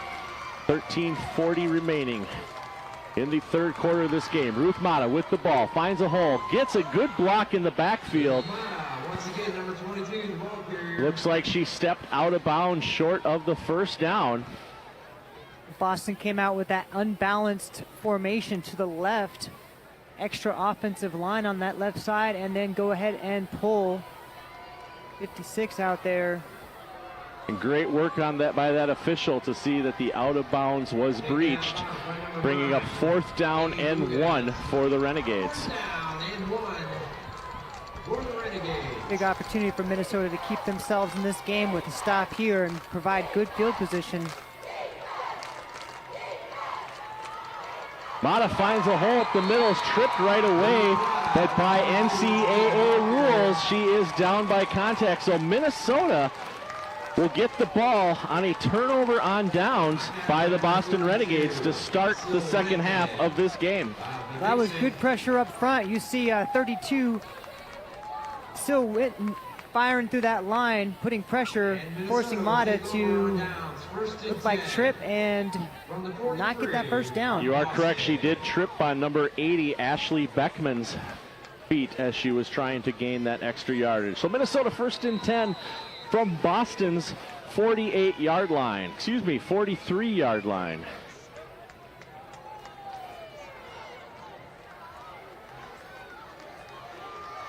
And it does look like Charlie Barber Cook is back in the game, which is good to see. Grace Cooper with the ball. Quarterback McIsaac throws a block. Cooper gets pulled out of bounds by number 70 of the Renegades. That's Danielle Fournier from the University of New Hampshire. Well, Fournier in general definitely stretched that play out, not letting her get the edge. That's what Boston's known for, is really tight edge coverage. You know, we talked a little bit earlier. It's great to see Minnesota's quarterback throw a block for her running back to try to help get those extra yards. 2nd down and 7 for Minnesota. Grace Cooper to the left of quarterback Aaron McIsaac. One receiver to her right. Cooper goes to the right, gets a hole, finds enough for a first down, breaks a couple tackles. She's only got one person to beat. She's going to be in for a Minnesota Vixen touchdown. Wow, what a run. Great patience, great blocking up front. Cooper does a great job turning on the Jets, following her blocks into the end zone. Vixen touchdown. Minnesota lined up with 3 receivers to the left. Grace also started to the left. The play went to the right, as you see here. Great block there by number 62 of the Vixen. That's Devin Whalen that's created that hole. And once Cooper was out of the reach of Shantia Creech, it was an easy touchdown. And you can see that speed as she burst through. So Minnesota lines up to go for 2 points here. Train Griffin in the backfield. The snap is up. McIsaac keeps the ball. No, it was a direct snap to Cooper, and Cooper is in for the 2-point conversion. And we once again have a football game where Minnesota is within a touchdown.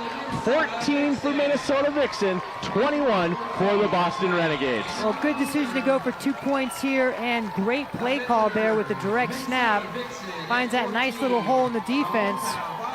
Runs right past 13, Shannon Singletary, in for the 2-point conversion. And that's exactly what Minnesota needed in this series right here. And it's great to see the Minnesota fans in attendance, cheering, jumping up and down. Their mascot, B.A. Vixen, is in attendance as well. Down there keeping the fans hyped up right at the 50-yard line. Oh, is that guy we saw going into the half? Yes, that would be her. I don't think I've seen that mascot before. Nice to see him out. Got very interesting, colorful mascot. B.A. Vixen was a player for the Minnesota Vixen for a number of years, and when she could no longer play, she decided to do what she could do best, and that is to keep the fans engaged Wonderful. at the home games and most of the road games as well. Love it. So Boston goes and turns it over on downs in their first possession of the second half. Minnesota very quickly scores a touchdown on their first possession of the second half. Shante Creech with the ball for the Boston Renegades. Runs up the field after the kickoff and gets out of bounds at approximately the 42-yard line, where Allison Cahill and the Boston Renegades will start their second drive of this half. Well, and that has to energize this Vixen team. A few players getting up slow after that first series, but you can really see them fired up down there on that sideline now.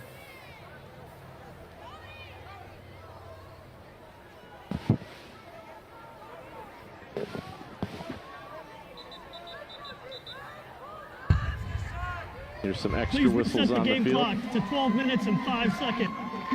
5.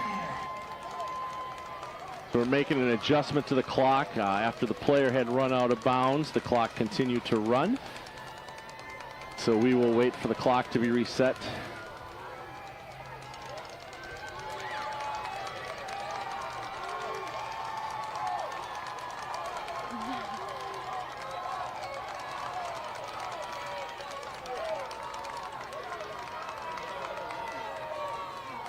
Boston in that formation, they like to run that quick hit out to the wide receiver. But right away, Cahill, quick release to number 21, Shante Bonds. Shante Bonds picks up a good block and then is dragged down by number 4, Amanda Atkins, a name that we have not said yet this game, but she was there to prevent the touchdown this time, but not before another Metro Health first down for the Boston Renegades. Well, when Boston wants to get something going, they try to get the ball to their skill players real quickly. This time getting it to Bonds out of the backfield.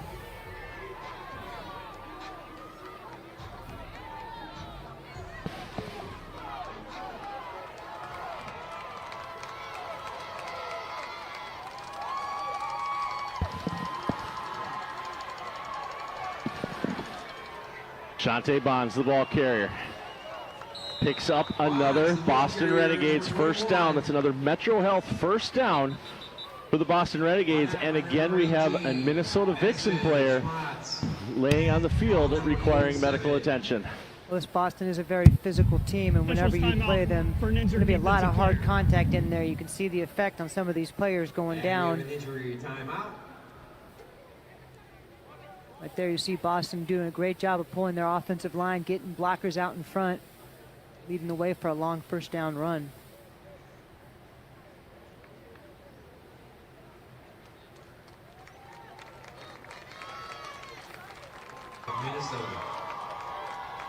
So the snap is up. Handoff right away to number 21, Shante Bonds. Shante Bonds just gets up to the original line of scrimmage. Great job getting off the ball, defensive line. That's Joycelyn Nelson coming in to make that tackle, fired right off. And it's good to see Jocelyn Nelson back in the game after they were helped off the field earlier with an injury. Theirs is a name that we have said multiple times this game, so obviously an important part of the Minnesota Vixen defense. Pitch to Bonds. Bonds with the ball, makes a leap over one Vixen player, but she can't get past Crystal Nenes. Minnesota staying settled, bringing up a big third down here. This looks like, though, 4-down territory for a Boston team.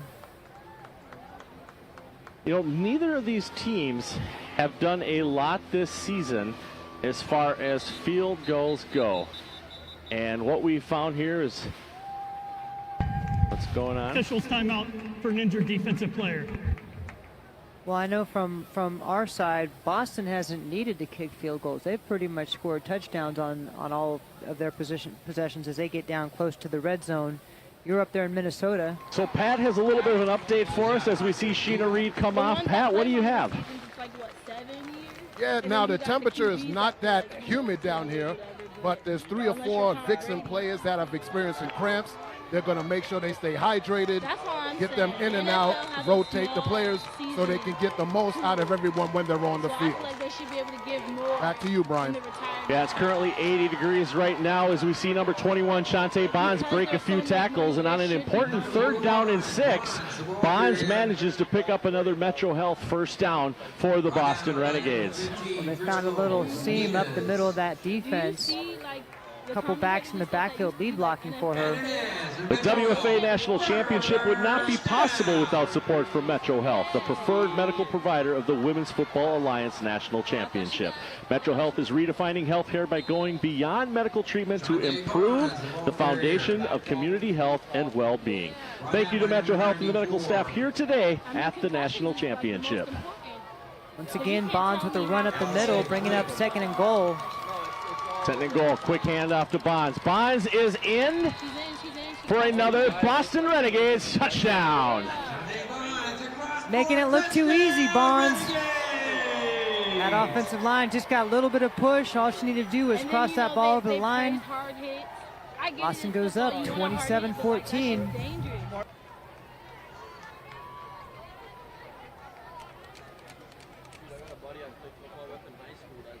Ball is down, kick is up, and it is good. Adrian, number 10, Smith has the extra point. At 9:35 to play in the 3rd quarter. Bonds with her first touchdown of the night. First half, she carried the ball 5 times for 21 yards, already having a bigger impact in the 2nd half. She's in for the Boston touchdown. Jody Rylander, who's an active player on the team, and one of their coaches, Coach Emily Sundberg. They also have 2 other players already in the Hall of Fame, Michelle Brown, who's a coach, and number 96 on the defensive line, Cynthia Red Bryant. So the kick is up, and it is being ran back by number 13, Sam Barber. She makes it all the way up to the 47-yard line. So Minnesota's going to be starting with decent position on their 2nd drive of the 2nd half. Yeah, Minnesota needs to stay disciplined this drive. They need to continue to put points on the board and match Boston score for score. This is the time where if you're not able to match them, Boston can start to run away with the game. And so far, this game has been close enough to really, keep everyone's heads and hearts in the game. And I want to thank everybody who's tuning in on FTX Next Level Sports to watch this game live on DirecTV or on the FTXnext.com. McIsaac waits for the snap, gets the ball, hands it off to 42, Grace Cooper. Grace Cooper trying to find a way to the right. There's a flag on the play as a helmet gets ripped off. Grace Cooper, the ball carrier. That's tough when you try to run off the edge when Boston brings both of their outside linebackers down on the line of scrimmage. That's Barbara Cook, whose helmet was ripped off. See what the flag is. Personal foul. Hands to the face. Defense number 42. 15 yards from the previous spot. Jennifer Tamilio with Number the hands to the face. Does not have to leave the game for a play because the helmet came off due to the penalty. Number 42 there, you can see her literally pushes Charlie Barbara Cook's helmet off of their head. The result of the penalty is a Metro Health first down for the Minnesota Vixen. They were already starting the drive with good field position. Barber's in motion. McIsaac keeps the ball, escapes a tackle. She's got to get out of that backfield, but the pocket collapses around her before she can get any blocks. A lot of hats to the ball. Looks like Genero was in on that, as well as a host of Boston defenders. Walsh was in that as well, as also as Jennifer Tamilo. You can see Right here. Immediately bringing pressure.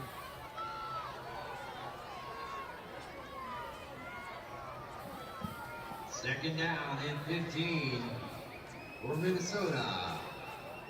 Minnesota loses 5 yards on that play. Second down and 15. 8 minutes and 24 seconds remaining here in the third quarter. McIsaac, quarterback for the Minnesota Vixen, waits for the snap. Flags on the play. False start. False start. So basically, after the hands to the face penalty by the Renegades, Minnesota has had back-to-back failures to convert positive yardage, and they are almost back to where they were prior to that penalty by the Renegades. From the Boston 49, need to pick up a large chunk of yardage here. Pass is complete to number 11. That's Kaya Segula with the reception. Picks up what the second penalty took away from them. And maybe a yard or two additional. So it's now going to be 3rd down and 13. Yeah, big play here. They really look like they're in 2-down territory, so they got to pick up some positive yards on this play. May either get a 1st down or 4th and manageable. McIsaac has 1 receiver up to her right, 2 to her left. Grace Cooper in the backfield. She drops back. Pocket's collapsing. She escapes a tackle from number 42, Jennifer Tamilo, but the ball pops loose, and it's going to be recovered by number 13 of the Boston Renegades, Shannon Singletary. Minnesota. They've already blown that ball down by contact at the 49-yard line. So Minnesota gets lucky there because now it's a 4th down and 20 as opposed to Boston having the ball in Minnesota territory. That's really a breakdown of Minnesota's offensive line. Boston only rushed 3 players, and the edge player initially got a great push and got pressure. But when you're getting that kind of pressure with just 3 rushing, you're in trouble. So Minnesota. Kaya Segula with the punt. Punt lands right in the hands of number 5. That's Shantia Creech. Creech up the right-hand side of the field. And wrestled down by number 42 of the Minnesota Vixen, Grace Cooper. Knocked out of bounds by number 42, Grace Cooper. This is the time where Minnesota's really got to keep their composure, keep putting pressure on Boston, try to get that stop, keep themselves in this game. So Boston 1st and 10 after the Minnesota punt, their 2nd one of the game. Minnesota possessed the ball 6 times so far. 2 touchdowns, a fumble loss, 2 punts, and a turnover on downs to start the game. Boston looking at their 8th possession of the game so far. Cahill with a quick pitch to number 22, Ruth Mata. Mata gets a couple blocks, finds a hole on the left-hand side of the field, escapes another tackle, and gets thrown out of bounds finally at the Minnesota 44-yard line, but not before she picked up another Metro Health 1st down. Once again, Boston going with that unbalanced left formation, putting extra linemen on the left-hand side. Minnesota unable to get enough players. Boston Renegades most of the season number 1 in the Massey ratings. Minnesota started the season and about number 5 or number 4 gradually chipped their way up throughout the season until they ended in the number 2 position. And we can see why with the success that they are having, preventing Boston from having a blowout game thus far. I've been really impressed with this game. You know, coming in, I wasn't sure if Boston was going to come and have another blowout like they did in our last championship game. But Minnesota's provided a really good game here so far. Flags on the play right away. This one was over before it even started. Ball start. Offense number 80. 5-yard penalty. 1st down. So Ashley Beckman of the Renegades starts to move a little bit early. Offensive line person backs Boston up 5 yards. 1st down and 15 for the Renegades from Minnesota's 49-yard line. Brought the Renegades back 5 yards. 1st down and 15. And I want to thank both the New England Patriots and the Minnesota Vikings for the support that they are both giving their respective women's franchises this weekend in playing for the national championship game here. Good to see the NFL get behind these athletes. Quick little pass to number 22. That's Ruth Mata. Flag on the play. She gets up and picks up about 10 yards. We'll have to wait and see what the flag is. I really would like to put a call out to all the other NFL teams. There are women's football teams in just about every city. Offense number 50. 5-yard 1st down. And they could definitely use the support, the financial support, the media support, everything that the NFL can do. Obviously, Boston got a plane ride out here. Robert Kraft decided he was going to support them at a different level than the women have ever been supported in this league. And we're grateful for that and just looking for them to set the example for other teams to follow.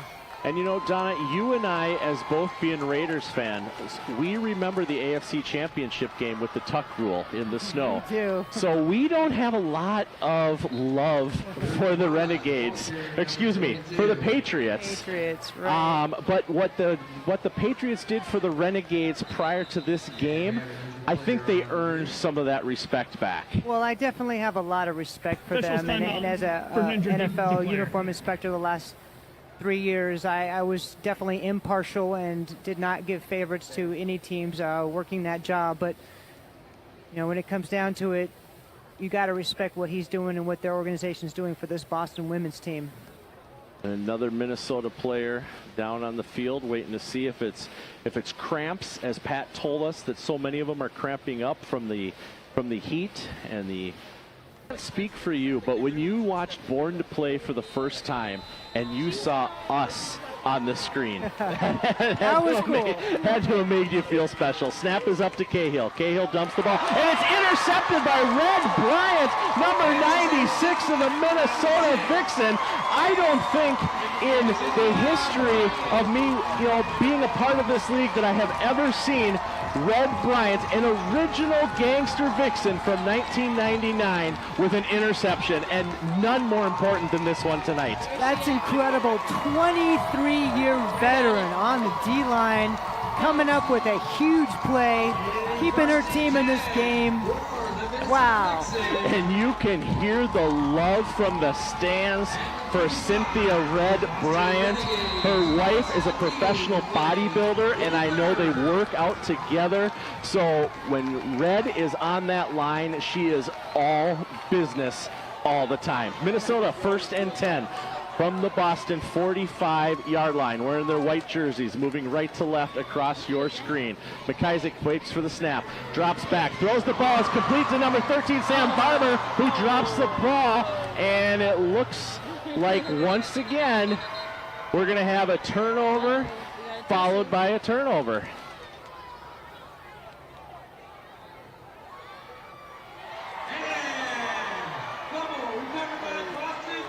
Wow.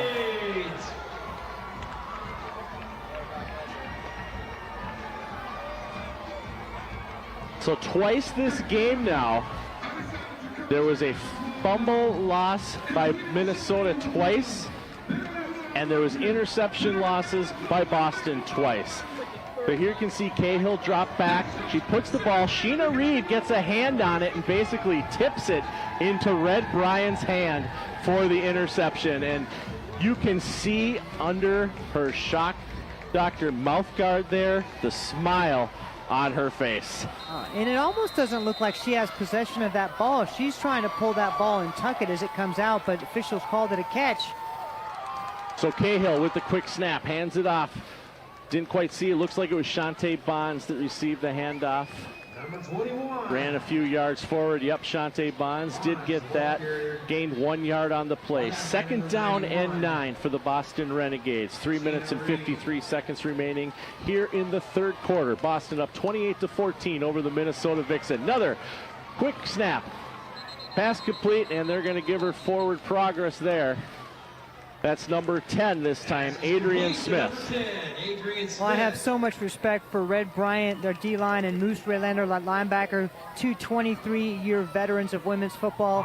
I played 17 years and know how hard it was to play that long.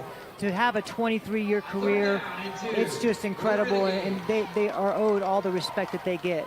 3rd down and 2. Snap is up. Handed number 21, Shantae Bonds. Shantae Bonds finds a hole on the left side. Manages to break a couple tackles, and she's finally pushed out of bounds at about the 50-yard line. Flag on the play. Flags on the play. See if we can see what the flag will be here. In front of her, Pasquale. Personal foul.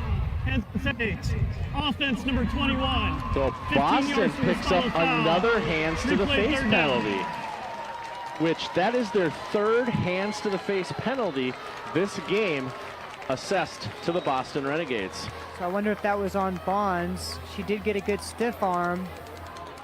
Actually, Does she? Yeah. And Yeah, she wrapped her fingers a little bit around that. You can't get that stiff arm, but if you wrap those fingers. So now 3rd down and 12 for the Boston Renegades. Penalty pushes them back to their 31-yard line. Cahill waits for the snap. 2 receivers to her right. 1 up top to her left. Running back to her right. She hands it off to number 21, Shante Bonds. Shante Bonds finds a hole, picks up a block. She's got Michaela Soul and a bunch of other Vixens wrapped around her, so they give her forward progress back up to about the original line of scrimmage, but it should be 4th down and 10 for Boston. And a good defensive series here for Minnesota, going to force Boston into a punt. 4th down and 10 for Boston. Right at their own 33-yard line. So number 46, Leah Moan of the Minnesota Vixen, waits for the punt. Back at the Minnesota 30-yard line. Number 6 for Boston, Heather Marini, set to punt.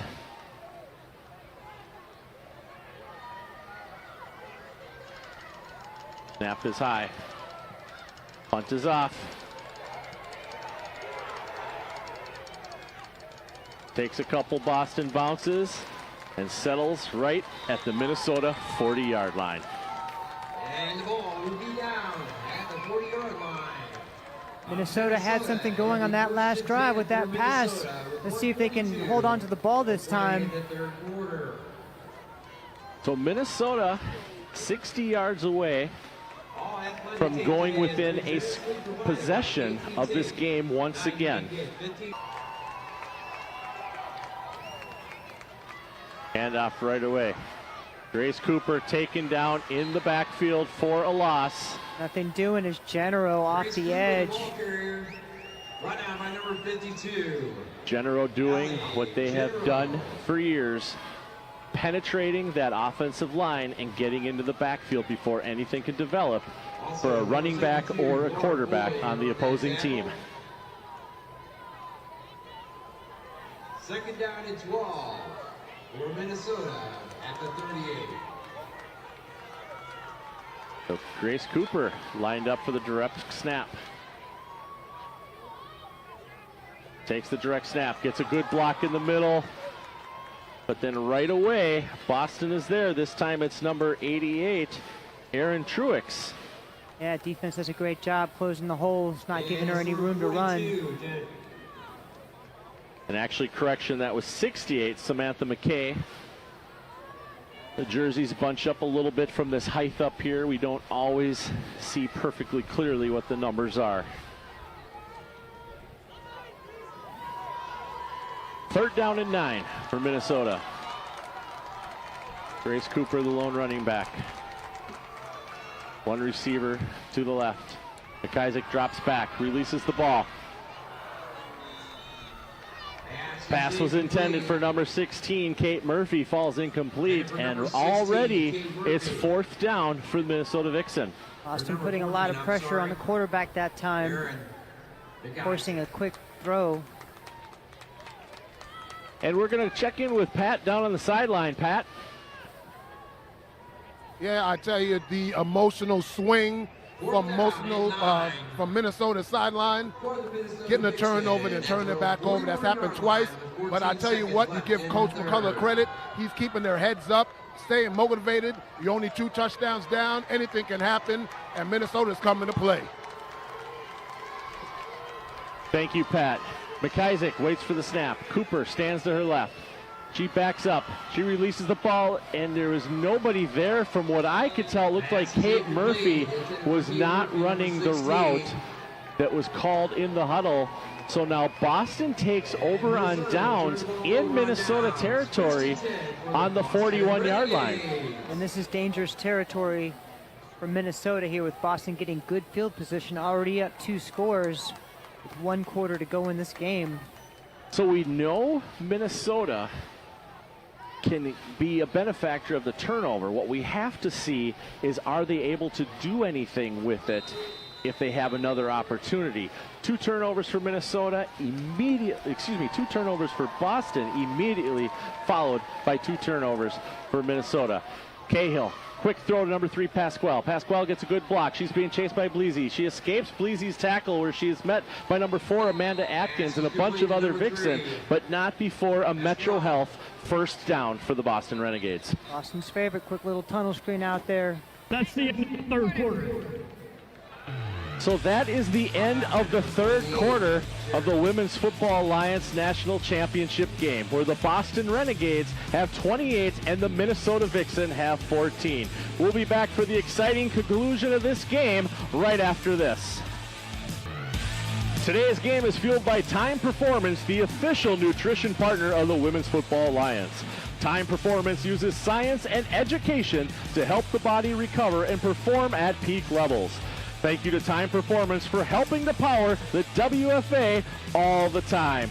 Welcome back to the fourth quarter of the Women's Football Alliance National Championship game. I'm Brian Sweeney. With me as always is Donna Wilkinson, and Pat Brown is down on the sideline. The Minnesota Vixen are down by 2 touchdowns to the Boston Renegades, who are making their way down the field right now. Quick handoff and an ankle tackle there by number 15, Crystal Nenes, before Ruth Mata has an opportunity to move any further, and it will be 3rd down and 8 for Boston. Nenes does a great job firing in from the backside of that play, running that play down, showing a little speed. You know, Donna, we're getting the stats during the halftime. We're getting all the information from people from around the country watching this game. Last night we had people watching from Australia. I want to say a special hello to James Carroll back in Minnesota, who has always been a huge supporter of mine in all my ventures of sports.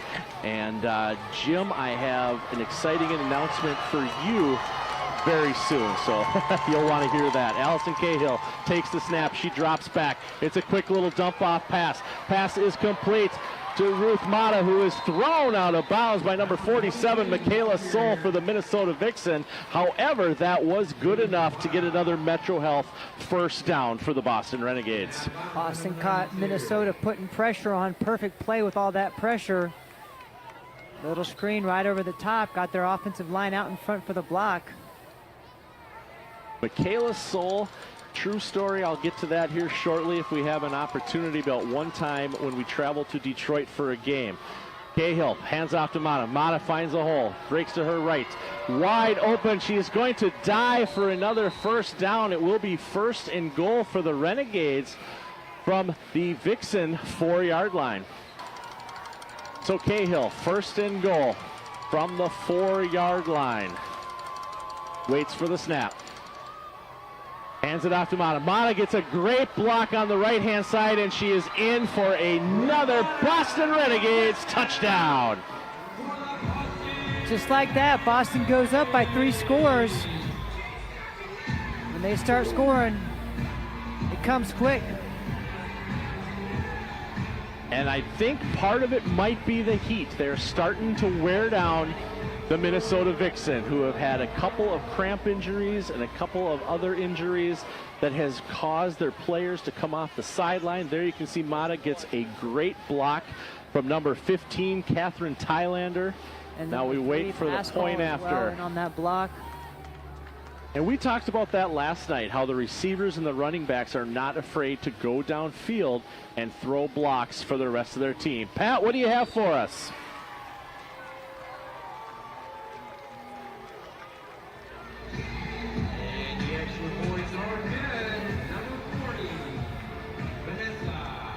And the historical significance of playing Minnesota here at the Pro Football Hall of Fame. She said it's all about showing the young women that they can achieve anything they put their mind to. We're here representing all women in sports and in life. And she said it'll be great to three-peat, to let all the hard work they did during the preseason matter to win the championship in 2021.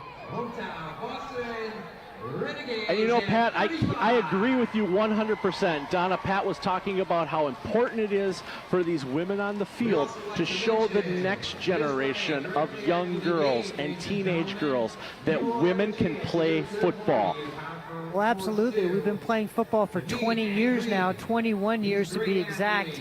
And when you look for the Minnesota Vixens, they were playing 2 years with a barnstorming tour before there was ever any leagues. And so this is a legitimate opportunity for women to want to compete, to come out and play the most physical sport in the world, one of the best team sports in the world. And just honored to be out here and be a part of this and to have been one of the key figures in building this women's football movement. And true story I heard from Michelle Brown during my interview with her for the Road to Canton series this year as Boston kicks off the ball is the fact that the original Minnesota Vixen players got their equipment from the movie The Waterboy. She actually showed me her original helmet where the purple paint had chipped, or excuse me, the black paint to the Minnesota Vixen had chipped off, and you could see the purple underneath it. So Minnesota looking to do something fast and to do something strong here with this possession that they have in the fourth quarter. They have 12 minutes and 50 seconds remaining,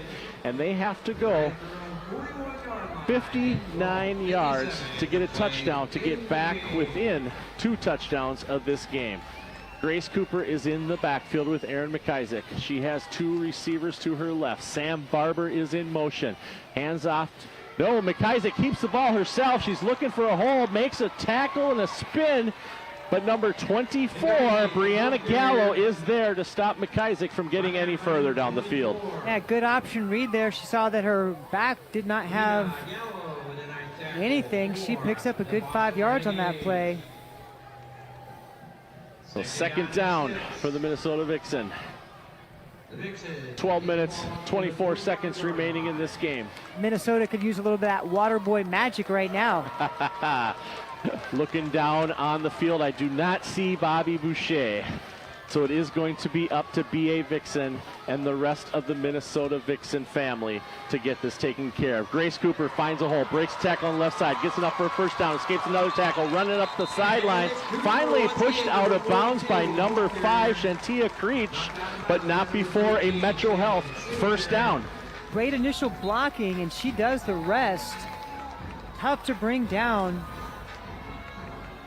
You see out here, you got a nice block on the edge. Great job blocking wide receiver. That's Segula helping her get that extra yard. So Minnesota now 1st and 10 from Boston's 39-yard line.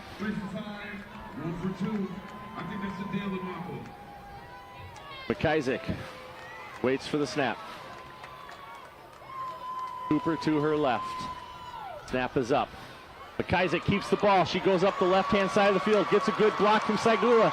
McIsaac gets another first down. That's another Metro Health first down. The WFA National Championship would not be possible without support from Metro Health, the preferred medical provider of the Women's Football Alliance National Championship. Metro Health is redefining healthcare by going beyond medical treatment to improve the foundations of community health and well-being. The system strives to become as good at preventing disease as it is at treating it. Thank you to Metro Health and the medical staff here today at the National Championship. So 1st and 10 from the Minnesota Vixen from the 24-yard line of the Boston Renegades. Looking to get down the field, have to get a touchdown. Down right now, 35-14. Direct snap to Grace Cooper. Grace Cooper met right away by Genero and also number 13. That's Shannon Singletary for the Boston Renegades. Big drive here from Minnesota. They need a score to keep them in this game. 10 minutes and counting.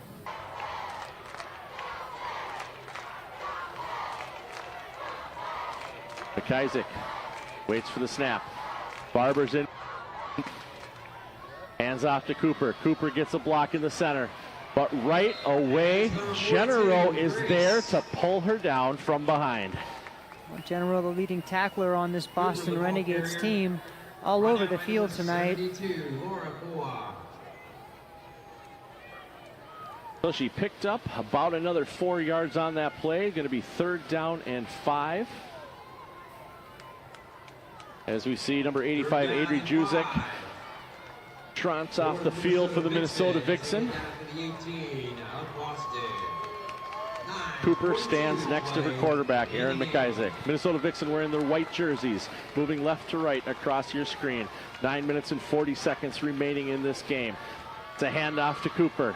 Cooper trying to get a hole, but she cannot break free. This time it's number 30 for the Boston Renegades. Erin Deet in on the tackle. Deet does a good job of running her down from the backside. Boston defense holding strong. And there's a little Cooper there, of course, ready to help Genero up off the field. Great sportsmanship always shown at these national championship games by both sides of the field. Big fourth down play coming up here. There was a loss of 1 on that play. 4th down and 6 for the Minnesota Vixen. 8 minutes and 54 seconds remaining in the game. Going to be a direct snap to Cooper. Cooper waits. The ball is up. Cooper throws one out into the air, tries to get it in, but it is batted down. Flag on the play. Number 14, Jessica Belisto on the coverage. Excuse me, 44, excuse me. Pass interference. Defense number 44. 15-yard penalty. Automatic first down. So now one thing those that are watching this that aren't used to watching women's football is because they use the NCAA rules, it is a 15-yard penalty, and it is not a spot foul. So what I saw there was just a little push off with her right hand. She actually had inside position and would have been easily able to defend that ball without that little push off, that little extra contact. So Minnesota, 1st and goal from the 4-yard line. Cooper stands to McIsaac's left.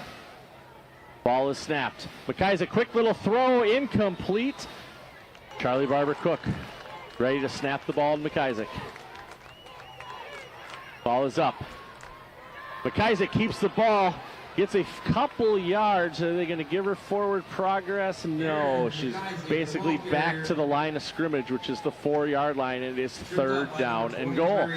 This is a big series right here. If Minnesota can knock this in, they're still in this game. But if they come up short, this game is going to be really tough to come back from. So 8 minutes remaining in the game. 3rd down and 4 yards to go for the Minnesota Vixen. At the beautiful Tom Benson Hall of Fame Stadium, Canton, Ohio. Women's Football Alliance Division I National Championship game brought to you by Aiden Nation and Zenith. 2 of our major sponsors. We would not be here, would not be able to put this on if it was not for them. Grace Cooper finds a hole on the right-hand side and is in for the Minnesota Vixen. Touchdown. Austin put pressure up the middle. She took it right off tackle, in for the touchdown. And that's exactly what Minnesota needed, bringing this back to a 2-score game. So it took Minnesota a little bit longer probably than they wanted it to take, but they were able to get down the field and get more points on the board. You can see the great handoff to Grace Cooper. The entire defensive line was on her left. She saw a hole to her right, took advantage of it for another Minnesota Vixen touchdown. Minnesota looking like they're lining up to go for 2. Sam Barber in motion for the Vixen. Snap is up. Cooper with the ball this time is not going to be successful as the 2-point conversion is stopped back at the 10-yard line. So with that drive, the Boston Renegades lead has shrunk a little bit. They are still up over the Minnesota Vixen by a score of 35-20. 7:26 remaining in the 4th quarter. The Women's Football Alliance Division I National Championship game. Donna, you and I talked before the game with Pat Brown about how exciting and how much energy we were going to see from both these teams, and it has not disappointed thus far. This has been a great game. I'm really impressed with both teams. We knew Boston had a lot of firepower coming out. Minnesota, they've been great this year, and they're showing why they won and came in and won their division and are now competing for the national championship. No one's put up a game like this against Boston all year. They've had pretty easy wins, blowing through everybody. I mean, the highest points scored all season against the Renegades was 6 points by the DC Divas back on May 15th. So Minnesota with their 20 points, not only have they hit double digits, which nobody's done this year, they've doubled that. Well, they've scored more points in this game than the entire league scored all year against Boston. So that's saying something right there. And the Divas, we had an injury with our quarterback going down in Boston, and that was a big challenge. No excuses. I mean, this team is doing a great job. They're putting points on the board. Allison Cahill waits for the snap. The snap is up. She has Shante Bonds, excuse me. Yeah, Shante Bonds, I was correct. Picks up 2 yards on that play, going to bring up 2nd down and 8. Now Boston's going to be content to try to slow this game down a little bit. They're going to keep their offense going. They want to keep this clock moving.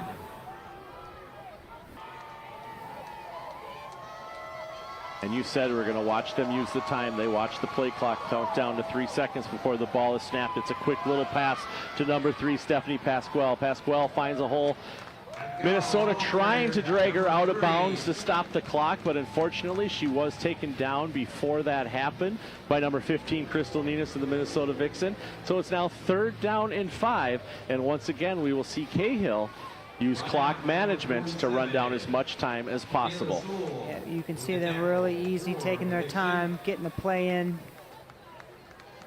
Boston's been in this championship position, well, 4 years in a row. We look back to 2017. Boston had a tremendous run coming in as a 3rd seed, going all the way to the national championship game and losing, and it made their mission to really get strong, and you can see the difference these last 3 years. They've come back working for the championship. Quick little pitch to number 21, Shante Bonds. Bonds finds a hole up the right-hand side, gets enough for another 1st down. That's a Metro Health 1st down, and the clock will keep running once those chains are set. Allison Cahill waits for the snap.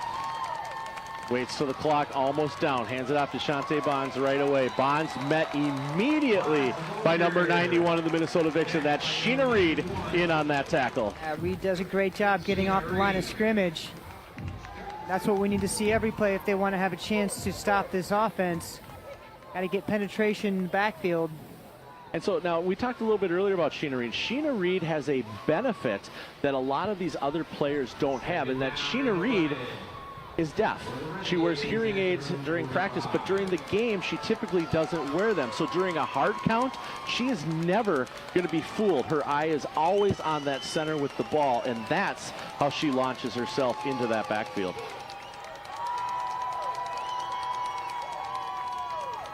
Shante Bonds with the ball once again. This time she gets up to about the 40-yard line before she's taken down by Madison Schmatz. And number 82, Jocelyn Nelson, back in there on the tackle as well. Timeout. Minnesota. Minnesota elects to use their 2nd timeout. They will have 1 remaining with 3 minutes and 57 seconds on the clock.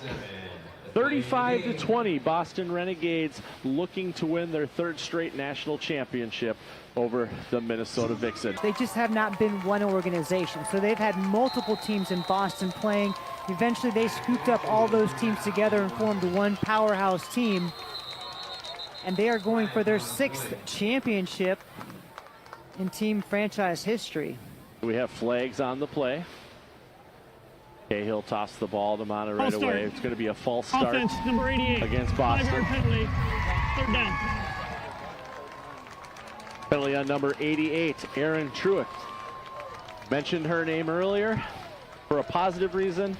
This time, not as positive as she pushes the team back, but because the clock was running, it really hasn't hurt Boston. 3rd down and 12 based on where the sticks are. Says 3rd and 16 on the scoreboard. I'm going to go by the down markers on the field. Snap is up. Cahill hands it off to Mata. Mata breaks a tackle. Good block there by number 10, Adrian Smith. before Mata is forced out of bounds at the 39-yard line. That'll briefly stop the clock. Smith does a great job getting that block, and you just see how strong Bonds is. She doesn't tire. She doesn't get slower during the game. Also, good job making one player miss. 4th down and 5 for Boston. Cahill waits for the snap.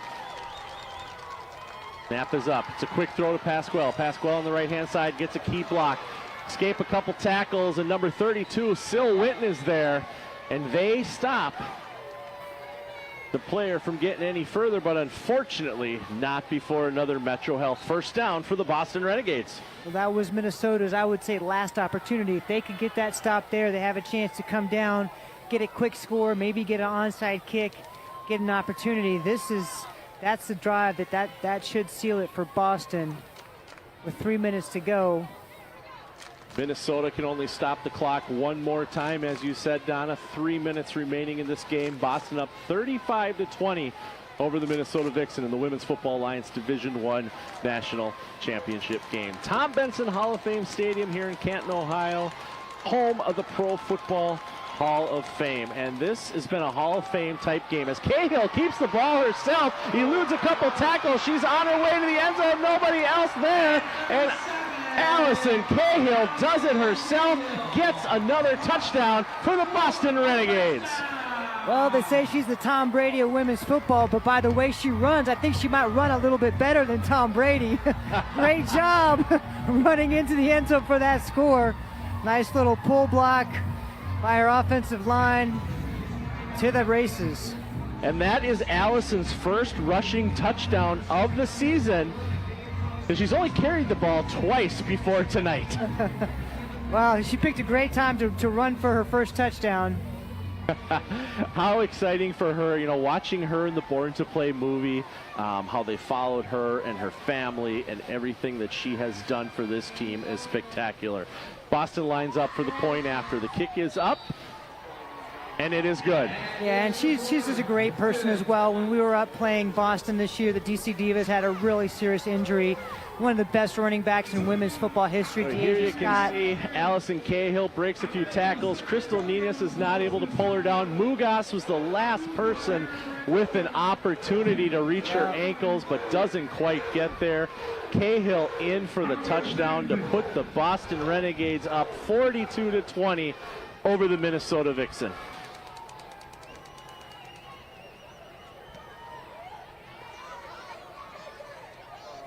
So Mariette Martinez's kick is up, and it goes out of bounds at the 19-yard line.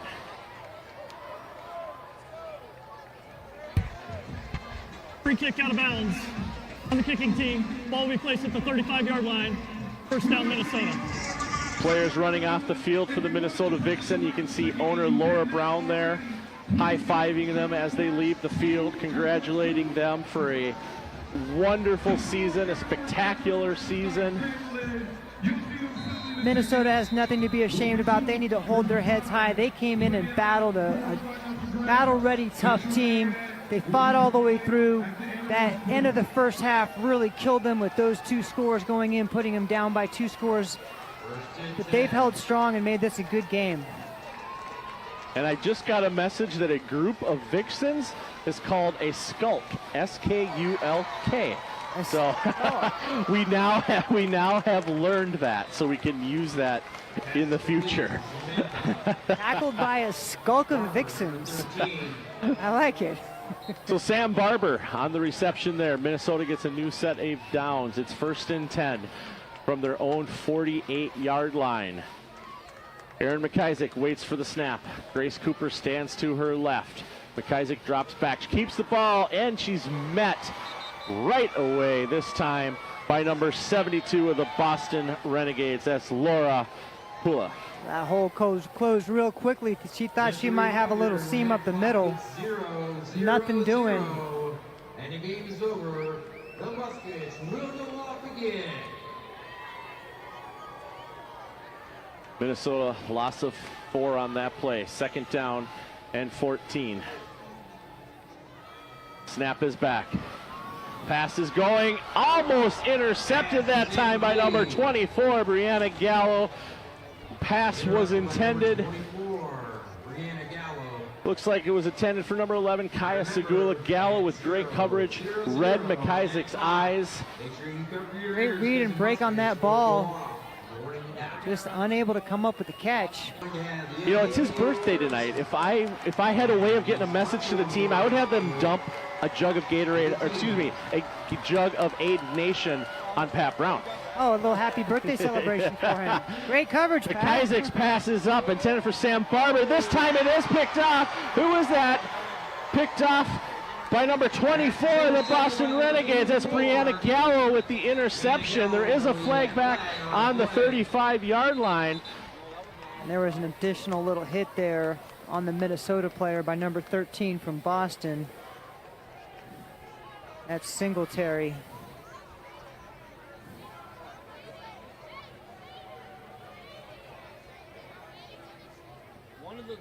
Referees will sort out the flag. That shouldn't be offside. I didn't even see it. I guess it's like more like discussing to figure out what they want to do with it. Boston Renegade fans already singing "We Are the Champions." Pass interference. Defense number 13. 15-yard penalty. Automatic first down. So pass interference against the Boston Renegades. So Minnesota manages to keep the ball. I don't really see it, but I am not an official. Must have been the player on coverage. It obviously wasn't the intercepting player. So Minnesota now 1st and 10 from Boston's 40-yard line. 1:17 remaining in this game. Looking to get another touchdown on the board. McIsaac waits for the snap. Sam Barber stands to her left. She drops back. Barber throws, Cooper was standing to her left. Barber was who the pass was intended for that goes out of bounds. Robert Kraft said that they wanted them to bring their 6th championship home and flew the team out here. Since that's how the Patriots won their 6th championship, he says if you win, we'll wait and take it back. So I guess Boston has a ride back home on the Patriots team jet. So we're not going to see a bunch of people out on the highway here with their thumbs in the air at the end of this game. I guess that's good news for Boston at this point. 2nd down and 10 for the Minnesota Vixen. 1:11 remaining in the 4th quarter. Boston looking to win their 3rd consecutive national championship. 3rd championship in 4 tries. The snap is up. McIsaac launches the ball into the air, and it is almost intercepted once again by the Boston Renegades because there was no Vixen players when that ball was coming down. She just sort of threw that ball up. She might have been under a little bit of pressure there, just trying to get it off.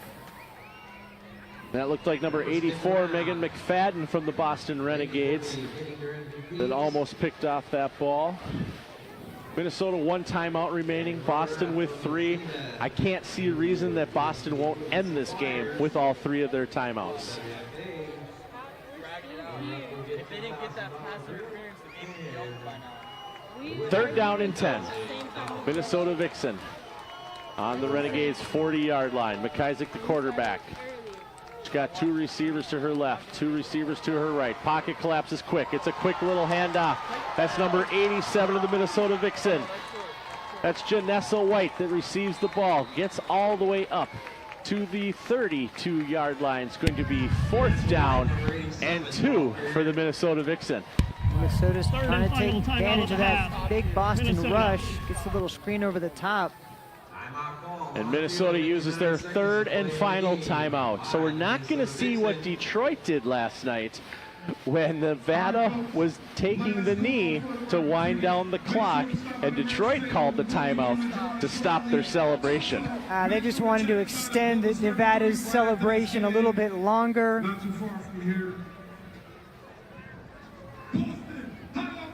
Tonight, I feel like Minnesota wants to try to see if they can squeeze out one more score here. They're still playing for their pride. They're playing for each other. Reader, get over here. Good job over there.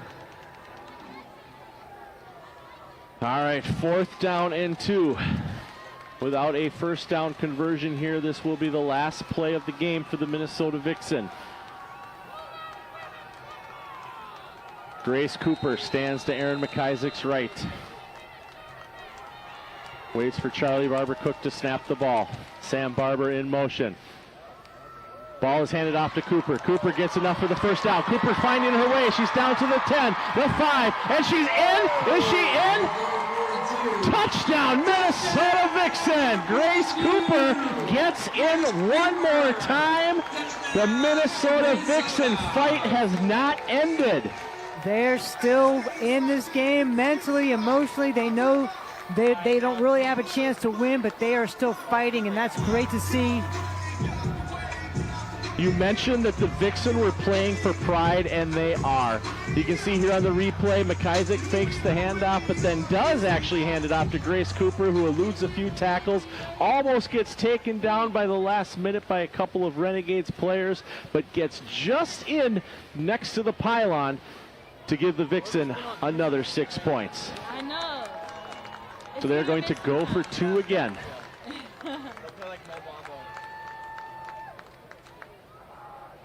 And this time, the 2-point conversion is no good. So with 47 seconds remaining in the fourth quarter of the Women's Football Alliance Division I National Championship game, the Boston Renegades lead the Minnesota Vixen by a score of 42-26. And excited for you because you're coming from Minnesota and you're getting here to watch your home team compete for this national championship. Nothing better than watching the team that you follow day in and day out, that you cover, that you do all this work for, be represented here on the national stage. And I have done my best to be as neutral as possible, gotten excited for both teams, so if at any time it may have seemed like my love for Minnesota was a little bit stronger, I do apologize to the fans of the Boston Renegades, but the love goes both ways. Tonight, I'm an employee of the Women's Football Alliance, and I'm here to give you the best coverage possible. Absolutely. In all my years competing against Boston, I have to have this sort of love-hate relationship. We love to play them, but we hate to lose, and it's just been a great rivalry to have, Boston in my life for 20 years in different forums, and to be here covering them in this national championship game. It's an honor for me as well, and I'm grateful for the chance to work with you and Pat down on the sideline. We do have a lot of fun. I know the teams are going to have a lot of fun tonight, especially Boston, as they celebrate this 3rd championship and 6th in team franchise history. So Boston takes the knee. The clock will continue to wind. There'll have to be one more snap, I believe, or will this be enough to end the game? Well, it doesn't even look like they are. Yeah, they don't even have the play clock going. Play clock. Hugs have already started. There's Coach John Johnson of the Boston Renegades. Had an opportunity to talk with him a few times this year. Talked with him in person before the game. Wished him the best of luck, as I did to head coach of the Minnesota Vixen, Ryan McCulley. Always great to be here. And there is the final gun. John Johnson getting the Aiden Nation bucket bath on top of him. The Boston Renegades are your 2021 Women's Football Alliance Division I national champions by a score of 42-26 over the Minnesota Vixen. Wow. And now we are going to send it down to Pat for the coach interview. All right, we're back. Sorry for the technical difficulties, but I'm here with Coach John Johnson, 3-time national champion. And Coach, I know with this historic field, the aura, how does it feel to be 3-time division champ? Feels great. It's hard to win a championship one time, never mind win it 3 times. So just an amazing feeling, and nothing can beat it. Tell me about your players that's been with you for 5, 6, 7 years, what this means to them. It means everything. We talk about legacy, and the people before them that started this whole thing in Boston, there's still a lot of people with the organization are still with the organization, and it was really fitting that we came to Canton and went to the Hall of Fame and learned the history of the NFL, because it kind of coincided with our story, and it really resonated with our players. And you know, you can tell the way they rallied together and they dealt with adversity today. I mean, that was a great team that we played, and they dealt with it. They understood they had to dig deep, and they got the job done. Last question, Coach, so you can go celebrate. The Minnesota Vixen, the history behind them. You were supposed to play 2 years ago. You finally got to play them. How does it feel to have history just here and with them? You know, it's amazing. I mean, they're a great organization. They run from the top down. They run very similar to us. We're kind of like them, really, because they started before us. So they're really the founders of the league. Being here for such a long time, and to be able to play them and have two teams with very similar personalities. The style of play is very similar. No one gives up. They play to the end of the whistle. They don't care what the score is. They're just going to keep grinding, play the next play, and have that kind of mentality. So to play them in this setting it's perfect. I think it's a perfect situation for the league, and it was great for the fans that were here watching it. I say congratulations, Coach. Go and celebrate and have a great time. And enjoy that fight back by Robert Kraft. All right. Thank you, sir. Thank you very much. Back to you, Brian. That's a great birthday present, I tell you. Thank you, Pat. So the MVP awards are going on right now for the Minnesota Vixen. The MVP was number 42, Grace Cooper. Grace did what she's done all season long, Donna. She got yards for Minnesota when they needed it. She got touchdowns for Minnesota when they had to happen. And for the Boston Renegades, the MVP, I mean, who else was it going to be? Number 7, Allison Cahill, the quarterback. I mean, how exciting is it for both of these women to represent the epitome of this sport right now? And you see the love the Boston team has for Cahill, all chanting MVP. They're all happy for her. They're glad to be a part of this. Congratulations, Allison. Great job. And your runner-up is the Minnesota Vixen. Minnesota Vixen coaches and ownership group there, collecting their runner-up check, making their way over to meet with the commissioner, Lisa King. $2,000. I mean, that helps a team. I mean, let's be honest. As you know, for a team that has to pay to play to get to the national championship game, head coach Ryan McCulley, offensive coordinator Sean Matson, owner Laura Brown, vice president of the team James Brown, with the commissioner Lisa King and Wynn Dumney. And great to have these sponsors coming in with sponsored checks for the winning team.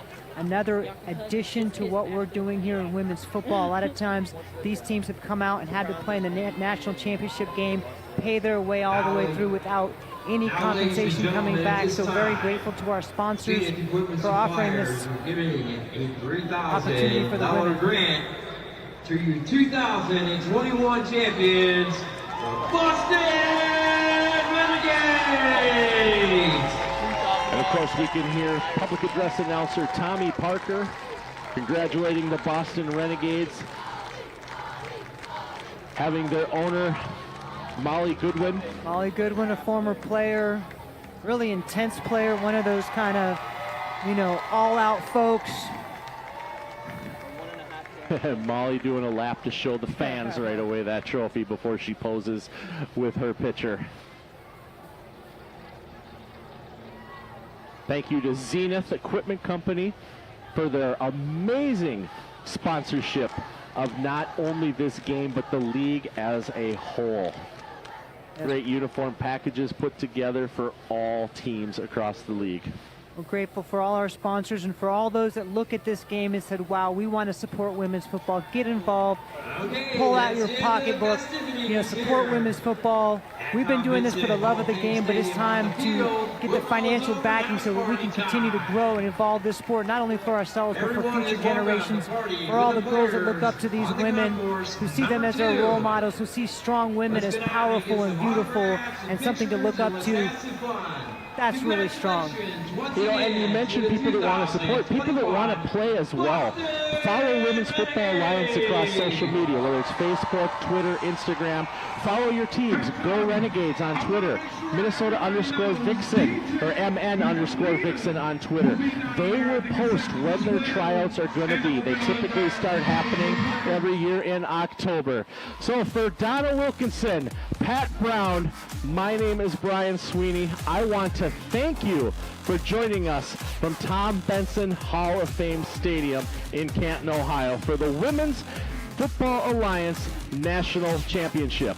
Your final score today, the Boston Renegades with 42 and the Minnesota Vixen with 26. We will see you next year right back here in the same place. Donna, thank you. Pat, thank you. Congratulations to your 2021 Women's Football Alliance Division I National Champions, the Boston Renegades.